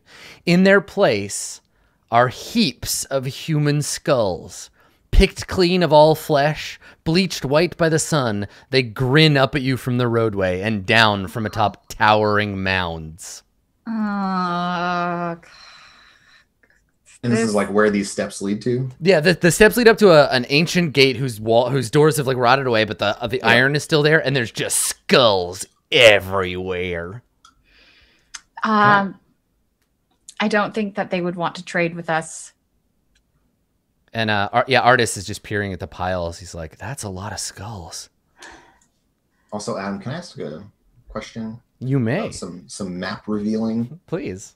If we're able to see super far and we have a good vantage, can we get like a little bit of a slice of this exposed? Yeah. I mean, it's mostly jungle, but that totally makes sense. Yeah, you get a good viewpoint. Here, let's clear a few of these. Yeah, because you said we could see till Aldani at the very least. Yeah, I mean, it doesn't mean you get like a clear shot of like everything, but I can definitely... At least the stuff that's nearby, I feel like we might get a good sense of. Sure. It would also be cool to see what Umbala actually looks like on the map, Oops. So, yeah. So that's cool. Deleted the Aldani Basin. Yeah. So you can see the edge of the basin from where you are. Water. And yeah, and there's like mist rising from it. But that's all that way. Right, we're not going that way. What's in the other direction is skulls, piles of skulls. I don't know what you're also worried about. Just a bunch of skulls. You'll Well, leave them behind when you die. The last 2 times we came upon skulls, it generally meant that people did not want us there, or that the place we were at had been repeatedly attacked by zombies. So, Artis shakes his head and he says, "Oh, or not zombies, the undead, I think." Yeah, he says, "Oh, this isn't the work of the zombies. I mean, zombies don't tend to pile them up in neat little pyramids like this. I got a bad feeling about this." Perhaps we should just go. I have a question. Yeah. Is this a ruin yet? I mean, you can't see the rest of it. There's a stone kind of like wall around the outside, and then something beyond, and the ruined ancient door in front of you. And there's just these piles of skulls outside the walls. Well, now that we've climbed all the way up, it would certainly be a shame to not at least check past the gate. I'm sure we can be careful, make sure we don't walk into anything without knowing what's going to happen on the other side. What gate? You mean this giant pile of skulls? You want us to dig through this very carefully placed pile of skulls? Hey, wait. Hang on. We're supposed to investigate death curse stuff, right? This looks like a lot of death. There's probably some stuff back there. That's a very good point. So there's no gate left. It's just the metal portions of what used to be a gate. Yeah, and it's like a bunch of skulls. Yeah, there's a wall. And then in front of you is the entrance gate, but most of it has like rotted away, and only the sort of metal parts kind of hang out. And then skulls have been placed like on top of the gate and in piles down below. There is a way through though. Like You could it's just not walk. Yeah, a you could just wall of push the gate skulls, open. Yeah. Oh, okay. I thought that instead of a gate, It's not like a wall of skulls. skulls. I would have used if I had any excuse to use the phrase "wall of skulls," I would have. But in this case, no, merely piles around. I thought that instead of gate, skulls. Yes. Okay, never mind. Then we could totally go in. Let's take a look. Okay. Just keep your eyes open for. I don't, and I'm, yeah. They're mumbling under my breath in primordial to Istitia. Okay. Artists, take notes. This could be a good story.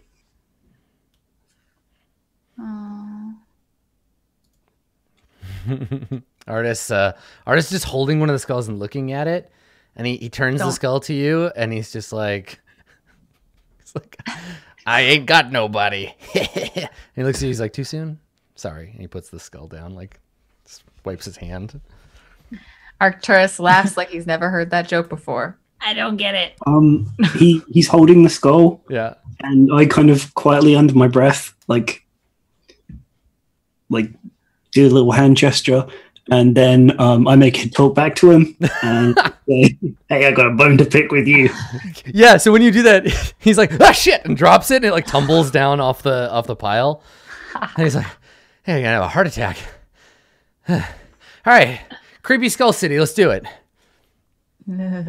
So the group of you, we get one of those like pan out shots as you walk into the city, and inside you see what looks like at one point was a great settlement, right? There were walls around it, like the seat of a small kingdom, is what the game describes it as. Hundreds of structures made out of wood and thatch that have now long crumbled into compost heaps, right? Demolished by rain and wind. They've been up here a long time. A few stone foundations and overgrown ramps poke up through the debris, indicating to you, like you can tell right away, the anthropologist of the group, you can tell that this was a significant part of the culture it belonged to, if not like a small city-state. This would be a great place if you get access to water. This would be a great place to defend, right? This might have been a military encampment or something. Mm-hmm. But as we pan out, and a thing that is... Sorry, what's that, Dave? So as we pan out, something that becomes clear to you, instead of being like we search the village or whatever, you can see as the shot pans out, the only structure that lies intact is a lone hut about 1,000 yards southwest of where you stand, at the edge of a field of rubble and boulders. The house appears to be made of thatch and like animal hides, but unlike all of the other stuff around here, it's still standing. Everything else is a ruin. Interesting. Well, I'm sure everybody else is more interested in the hut, but I am more interested in exactly what was here before. When you enter a ruin or dungeon, you can correctly ascertain its original purpose and determine its builders. Okay. Yeah. Okay. So it's a human settlement. It's Chultan of some age, but it looks like it was lived in until like relatively recently. You know, like with many of these sort of Chultan jungle like settlements, you know, it's cut off from the rest of the world. It's not directly on a river and quite set apart. So it's no wonder that none of the Flaming Fist or the Omnian like merchants that came here ever came across it. But you can tell that, yeah, it's like essentially like a little standalone city state. There were probably, you know, more than 1,000 people that lived here at its peak, all of whom are gone. Yeah. And literally every building is like down to the foundation, nothing taller than like 2 feet, except this one hut. Yeah, thing. it's not that they've been like flattened or ruined. There's no cataclysm. It's just all like fell over. They're thatch and wood, right? And rain and jungle weather and stuff knocked them over. No one was picking them back up when they fell down. Mm-hmm. I wonder if whoever's still here knows what happens to the rest of everyone. Should we go and find out? This place unsettles me. I'm surprised you're no more curious, honestly. I like people who are still alive. Like, shrug, like, I guess we could take a look. No harm in looking. Hello? So you want to make your way over to it? Hello? Yep. Okay. Is there anyone home? So as you approach, you realize, or you learn, that the hut appears to be made out of the rib cage of some immense reptile, and then the animal skins have been stretched over it with like a thatched roof. Yeah, it's like a dinosaur, like a Diplodocus like rib cage or whatever. And animal skulls, wind chimes, and totems of feathers and shells rattle in the breeze, and smoke drifts from the roof of the hut. Huh. Someone's definitely home. The fire's still going. Yo, Adam. Yo, what? Remember how I can smell magic? Yes. Yeah, I wanna detect magic. Okay. All right. What's the range on it? Like 30 feet? It's as per the usual for detect magic, which I don't have. Okay, I'll look it up. But I believe okay. I want to say it's either 30 or 60, but I can't remember which, and the difference is pretty You cast significant. Detect Malik. He is standing to your left. It's 30 feet. Yeah, it's within 30 feet. Detect Malik. I have Detect Malik. There he is. It lasts 10 minutes and is blocked by stone, metal, lead, dirt, and wood. Yeah, you got to get within 30 feet. Dino bones and skins. So it does actually say it penetrates most materials. So yes. Yeah. So as Little Fox is approaching, she's like sniffing the air and like looking around. She's on alert and is suspicious. This is some 3 ladies in the river, which is great because I think as you approach, the door to the hut opens, and not a like open like haha I see you, but just opens like someone going about their business, and you see a creature. Master Luke Skywalker. I was gonna make that joke. I was trying to No, freaking wait. it's a little green thing that waddles out and speaks in weird grammar. You give him his +5 holy avenger. So you see the door open. It batters open, and shuffling out, you see a strange creature hunched over in an animal-like posture. You realize, however, that it's a human woman, impossibly old. Back bent by arthritis, eyes blinded by cataracts. Her dark face and bald head are outlined with streaks of yellow clay, suggesting the shape of a skull, or perhaps it's merely her shriveled flesh creating that illusion. And so she comes out, and you see her walk, like kind of waddle over to a little like garden under one of the windows. And she hunches over and starts like digging through the dirt. She doesn't seem to have noticed you or is ignoring you. This seems... How close are we? Are we within 30 feet? Not yet. Okay. You let me know. I will. As we oddly approach. familiar.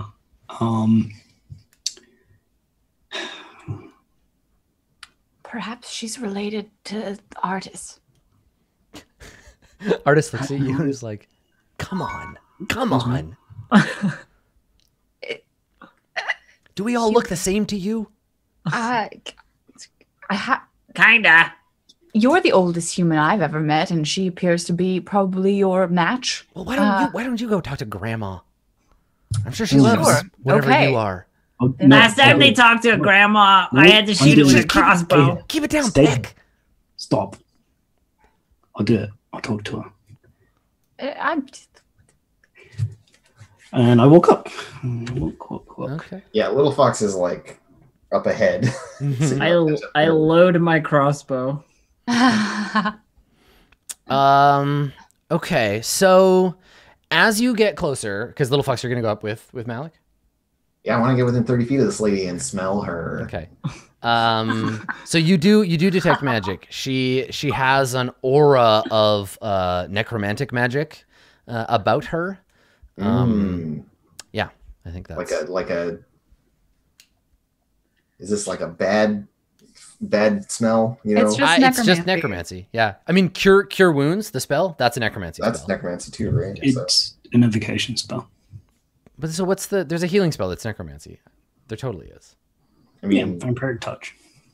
Anyway, it's neutral. It's death. It's death magic.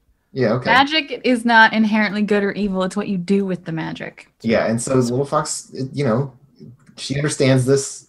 I'm just being like, yo, is this like some bad shit? Or it's like, yeah, there's like a miasma of whatever, that's all I want to know. Yeah. Yes, you didn't detect good or evil. I mean, You I would detect- never tell you if it smells like. I can tell you what it smells. It smells like death, like the school of death. But Yeah. Yeah. And that's as much as I get to know. no, I also, yeah, understand. revivify, raise dead. That's what I was thinking. It's like all the resurrect spells. Are, So I guess when we get close, I look at you because we did this multiple times before. Yeah, and so she does. You see her like sniffing the air, and she just kind of like narrows her eyes and says, "Magic," and that's it. Like she doesn't qualify it. It's not helpful. And It's just, yeah, there's magic here. You see her now that you're closer. You see her. She's again either ignoring you or can't see you, and you see her picking like roots out of this little like garden that she has and putting them in her like apron. It's like mandrake roots or something. Yeah, maybe. So Malik maybe walks a little closer and excuse me. And she turns and blindly kind of like looks out. Who's there? Nobody who means you any harm. We simply climbed up here to see what was here. And she reaches out and is like, "Come over here, boy." yeah, okay. I go closer. Okay. So you get up close to her and she puts her hand on your face and her like ancient wrinkled skin. You can feel it like she's like touching your face.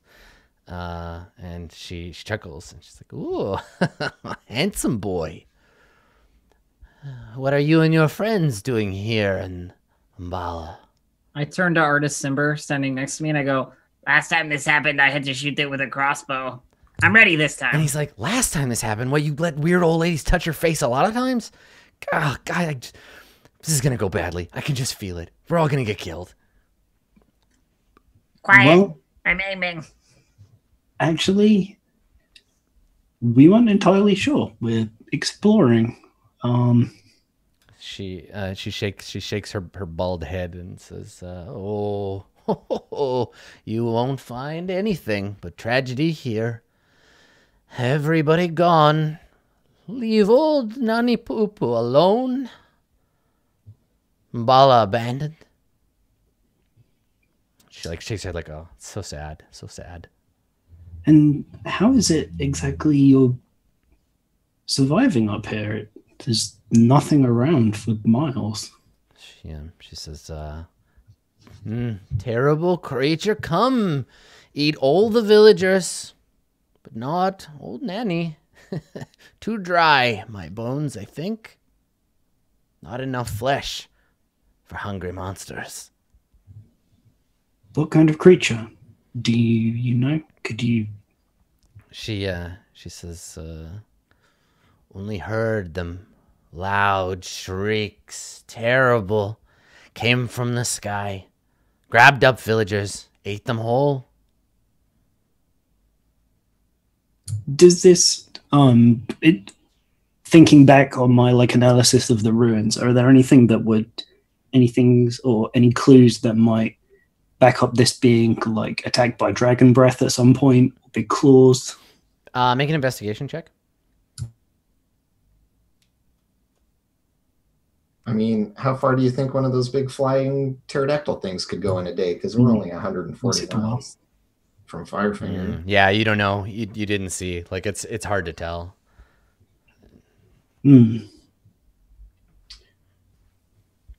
Well, it's certainly commendable that you've kept up here by yourself for so long. She says, "When you are as old as I am, you'll learn a trick or two. Say the right prayers to old Grandfather Bones. He leaves you alone. Death looks the other way. You know the right things to whisper." So was it you who placed the skulls by the gate? She winks one like custard-looking eye at you. She like has no teeth and like she's like ancient. She says, "You and your friend should come inside. Nanny's making dinner." Well, we originally came up here to trade, so I suppose we shouldn't turn down such a kind offer. Last time we were offered food, you just murdered them straight away. I did no such thing. Oh, sorry, that was Elf. So she nods and she says, "Old Nanny's just going to check the traps. Go on inside." And she looks past you and waves to everybody else like, "Don't be scared, children. Come." All right. Yeah, like I gestured for everybody as well. And like shrug up my hands. I'm like, oh. Yeah, and she shuffles around back. Fine. I totally want to like draw a sketch for her little like cabin in my little notebook. Yeah, you can. Totally. Yeah. I really like that I'm like Ishi is more terrified of this old woman than she was of the dragon. Mm-hmm. I'm gonna follow this old lady around, by the way. Okay. Are you trying to do so stealthily? No. Okay. I'm just like, she's like, I'm gonna go check the traps. So I just like walk with her. Okay. All right. Human traps. So you go around the back, and she has some little like snares like laid out. And she goes over to one and it's hanging from the back. It's a little like snapping like snare, and there's a brightly colored like a green parrot that's got its foot caught in it, and it's like flapping its wings. And she just reaches up and twists its neck, like pulls it out from the thing and puts it in her robe. And she goes around and picks up some lizards from some of the traps, and same thing, just breaks her neck, throws them in a little pile, and just shuffles from one trap to the other, getting meat out of each one. And doesn't really like acknowledge you or say anything to you. Yeah, I don't have any particular agenda in mind. I'm just keeping an eye on this lady. So for the rest of you, you go inside. And Uh-huh. yeah, Nanny's got a little cauldron bubbling. There's spices like drying over the hearth. There's a little bed. There's a big like stone like table in the middle of the room. Not really any seats around it. Big stone table in the middle of the room. And bones, just bones hanging from the ceiling. All like little animal bones tied together. There's a skull sitting on one of the like one of the pieces of furniture. She's got a couple of like chests or something, and there's a skull sitting on it with a candle on top that's like partly melted. Yeah, and it's like warm and has a strong, very strong smell in here, but not like a food and herbs kind of smell, not like a weird, like off-putting, like maybe it's off-putting, but yeah, it smells like the herbs that are hanging from the ceiling. So you all go into her house, and then... Yeah. Wow, this is fascinating. I wonder what kind of magics she's managed to work to keep herself up here. We came up here to trade, right? She's not gonna have anything. Little Fox, outside you notice a grave. It's a section of the plateau's dirt that has been dug up. Someone has been buried there, and then there's like a wooden like marker, like an X-shaped like wooden marker placed near it. Yeah, I like look at it for a minute. Okay. Is the old lady still nearby? Yeah. Well, she's like on like getting the last trap. Like Yeah. So I like point at it, which I imagine she might not be able to see, but whatever. I just point at it and say, "Who's in there?" She just shakes her head and she says, "Oh, old friend." Yeah, and like I don't know, I shrug. Yeah. Okay. I'm not gonna go in her house, by the way. Can you make a perception check real quick? I just want to see if you I sure can. Any more detail with the grave. I don't do a good job. Yeah, it's a pile of dirt with a thing stuck in it. Cool. Yeah. Okay. All right. So meanwhile, inside, do any of you want to do anything before Nanny Puupu arrives? I mean, I was outside drawing it. Okay. Yeah, I was sketching it. So Arcturus and Little Fox are still outside, is what I'm hearing. It's a small hut. I don't want to crowd all in there. Yeah. I mean, it's not that small. Like, you could all fit in there. Well, yeah, but like, I set myself a task. Okay, so you're outside doing that. That's fine. No, I'm not about to steal from her or anything. Okay. I'm just interested. I guess like looking around, see if I can understand any, maybe like checking if this is anything like any spells I've ever heard of. You make an Arcana check. Okay. No, you don't see any like material components that like leap out to you. No, I'm not super trained in it. I'm not a wizard. Mm-hmm. Exactly. Okay. So she comes back in, shuffles back in with this like a bunch of like a couple of parrots and like a handful of little lizards. She puts them down on her little like cooking area and starts chopping them up for meat and stuff. And just like humming to herself as she does. Would you like any help with that? And she just waves a hand at you like, no. It's thunk, thunk, thunk. And yeah, she prepares a meal and just like hums along as she does it. Arcturus, I guess you go back in? Yes. Okay. Little Fox, you're just hanging out outside? Yeah, just like standing outside with her arms crossed, like looking in, but like she just doesn't trust people and can't. Yeah, totally. Like, all right, so she makes you a kind of like a stew out of the like herbs and some vegetables, some roots that she dug up, and she pours some bowls and sets them out, and so she starts eating, and she has no teeth. She's like spoonful and like slurping it, and then she's getting some of it on her face. She keeps like wiping her face with her apron and like chuckling every time she spills, and she keeps like talking in some like Chultan dialect that you don't recognize. She keeps talking to somebody who isn't here. Like she keeps like talking over her shoulder and like and like chuckling. What do you make? I'm not eating. I'm taking notes. Yeah, like, Artist is doing this thing where he'll like get the spoon and go like, and just pour the thing back in the bowl, and you're like, oh, it's great, delicious. I eat it. Do I die? No, it's good. It's good. Yeah, I was gonna say this is exactly the kind of food that Ishi would just eat. Yeah. It's not fish. I'm not into it. Yeah, no, it's great. It's fine. It's not like the best food you've ever had, but it's like flavorful and there are lots of herbs and spices and stuff. Yeah, it's good stuff. I probably wait until she's done eating and then probably like do the whole like I'm gonna ask you questions about like how you live. Okay. So yeah, I would ask her like what is it that you do every day up here alone? She says, check the snares, grow herbs, grow roots, make food, eat, sleep, and then again. Fix my hut, eat, grow herbs, and again and again. Why did you stay when whatever happened outside happened? Where would I go? Umbala is my home. Has always been. Just because everyone else died doesn't mean I would have to leave.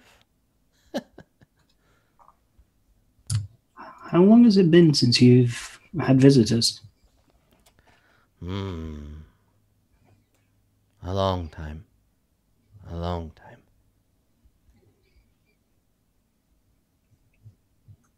That language you were speaking,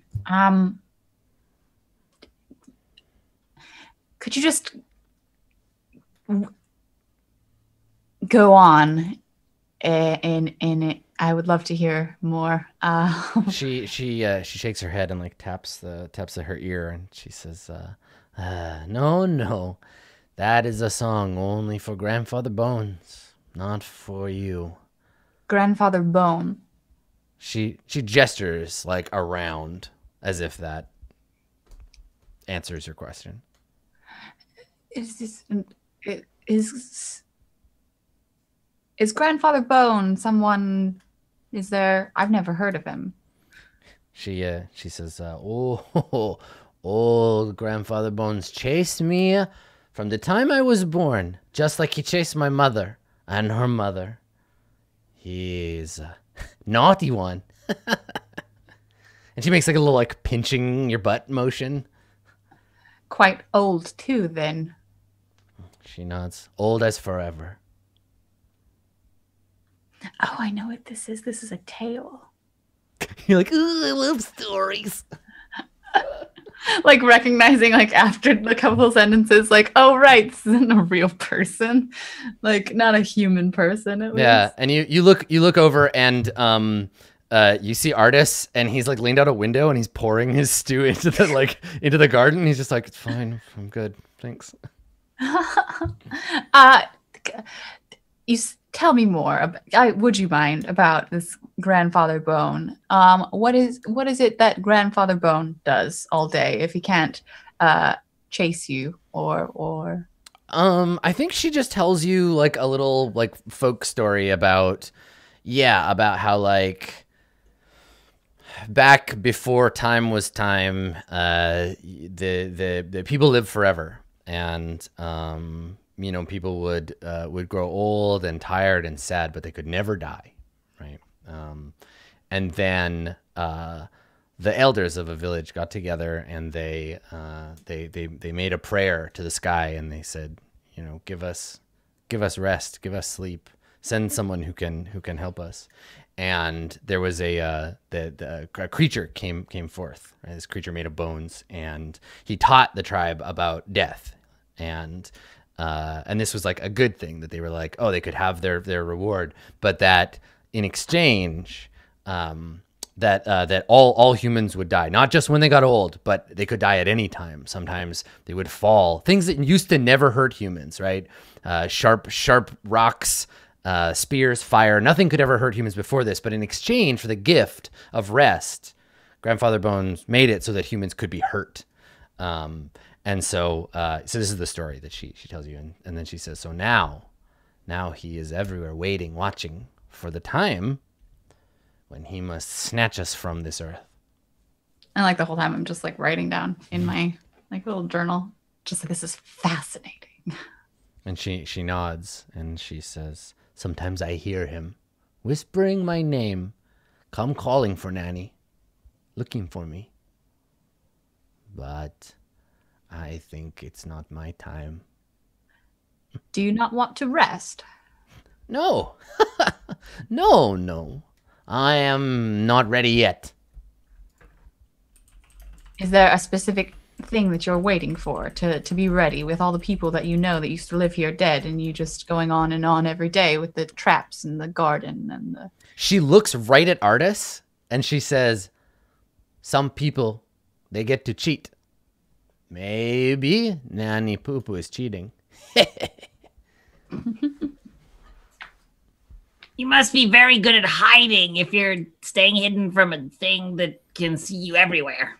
She says, no, Nanny Poo Poo does not hide. I flirt.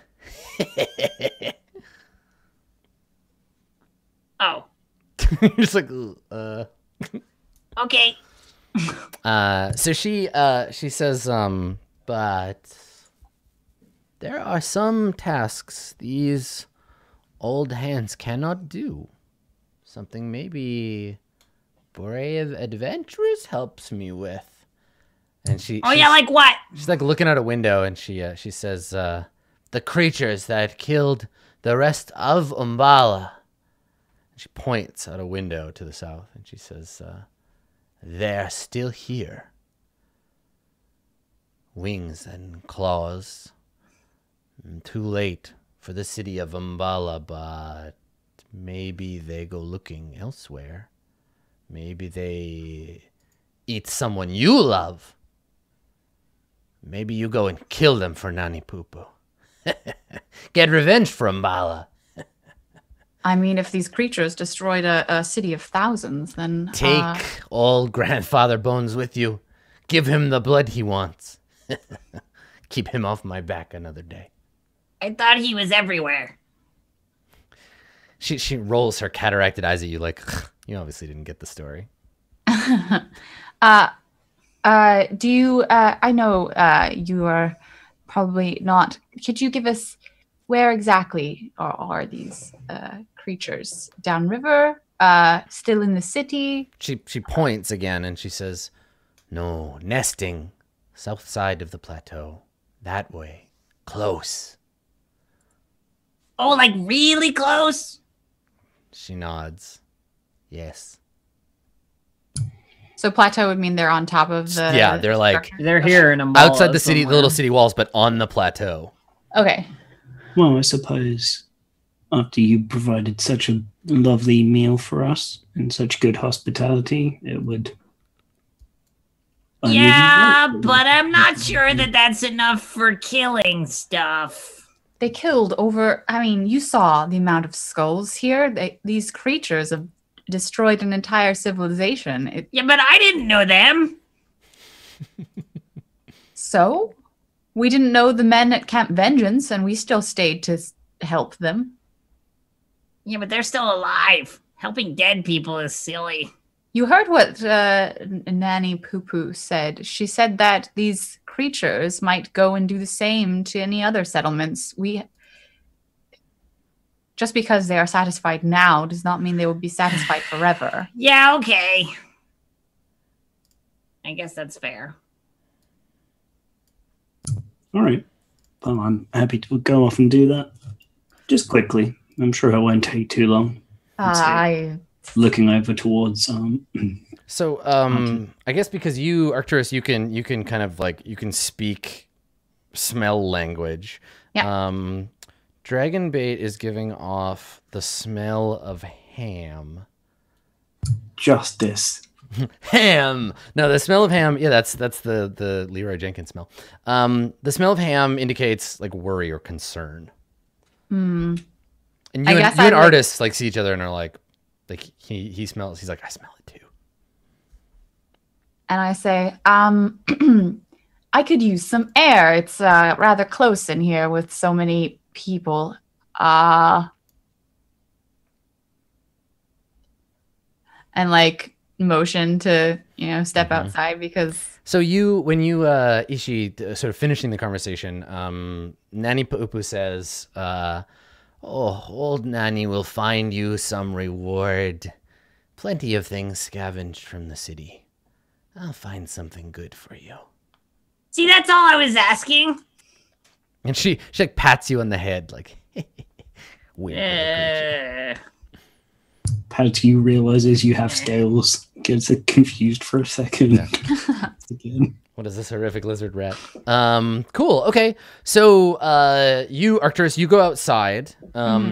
And just to like, how about can we elide this for next time? The like, what are we gonna do with the nanny poo poo situation? Yeah, because I just realized I like looked over the clock. I'm like, oh shit, the whole hour is just evaporated. Yeah, we can totally do that next like time. an illusory bush. So yeah, we'll put a pin in it there. I gotta say, in a campaign of like many excellent episodes, I think this might have been my favorite one so far. This was so fun. I'm having such a great time with this game. So thank you, my beloved cast. Why don't we let the lovely people in our D&D audience know where, if they're interested, they can find you, because all of these people do like other cool stuff besides play D&D for your entertainment. Distracted Elf, our Ishi Snaggletooth, where can people find you on the internet? My dear friends of the internet, you may find me at twitch.tv/distractedelf or on Twitter at distractedelf, where I have equally as many koboldy things to do as I do elf things. And that's not my real voice. Please, dear God, don't believe that I sound like that. Yeah, there you go. Those are my things. Cool. Thanks, Elf. Arcturus, Priest of the Deeps, and surprise diplomat. Evidently. Blue Jay, why don't you tell folks where you're at?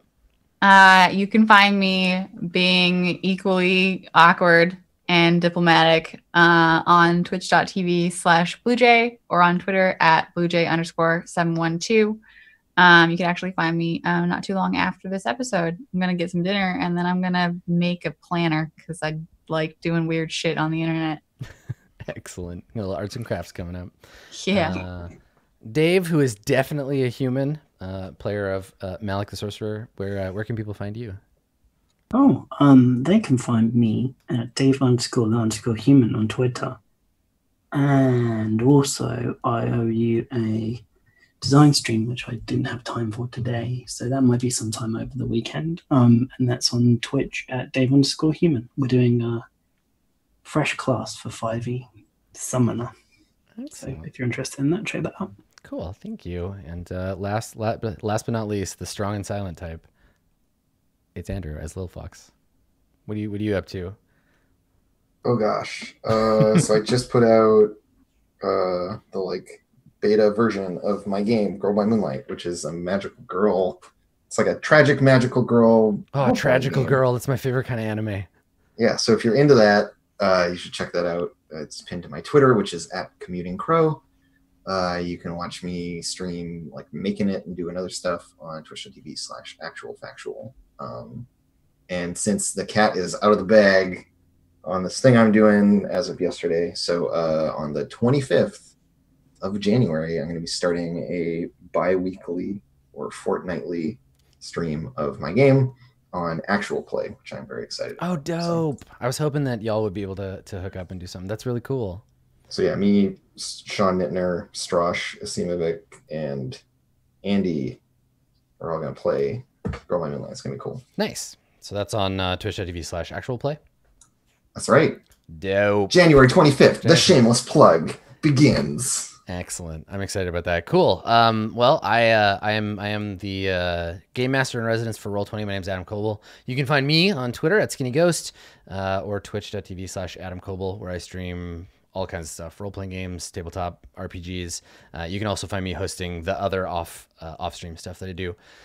You can find this cast playing Burning Wheel on Thursdays, but we'll be back for more D&D next week. And in the interim, you can find this very excellently crafted adventure as well as many others. So if you don't want to go into the jungle, but you want to like fight some giants or like take on a sad vampire, Roll20's got you covered. So definitely go roll20.net. Play your own excellent game of 5th edition Dungeons & Dragons. This has been episode number 13 of Roll20 Presents Tomb of Annihilation, and it has been my absolute pleasure to play it with and for you. We'll see you next time, everybody. Bye-bye. Send your adventuring party deep into the jungles of Chult. The Roll20 module of Tomb of Annihilation includes the full contents of the original D&D book and adds immersive features like dynamic lighting on all battle maps, character sheets with one-click actions, copy and paste quick encounters, and other interactive features like puzzles and a player's map of Chult. Your next campaign can begin with just a few clicks. Get your copy today on the Roll20 Marketplace.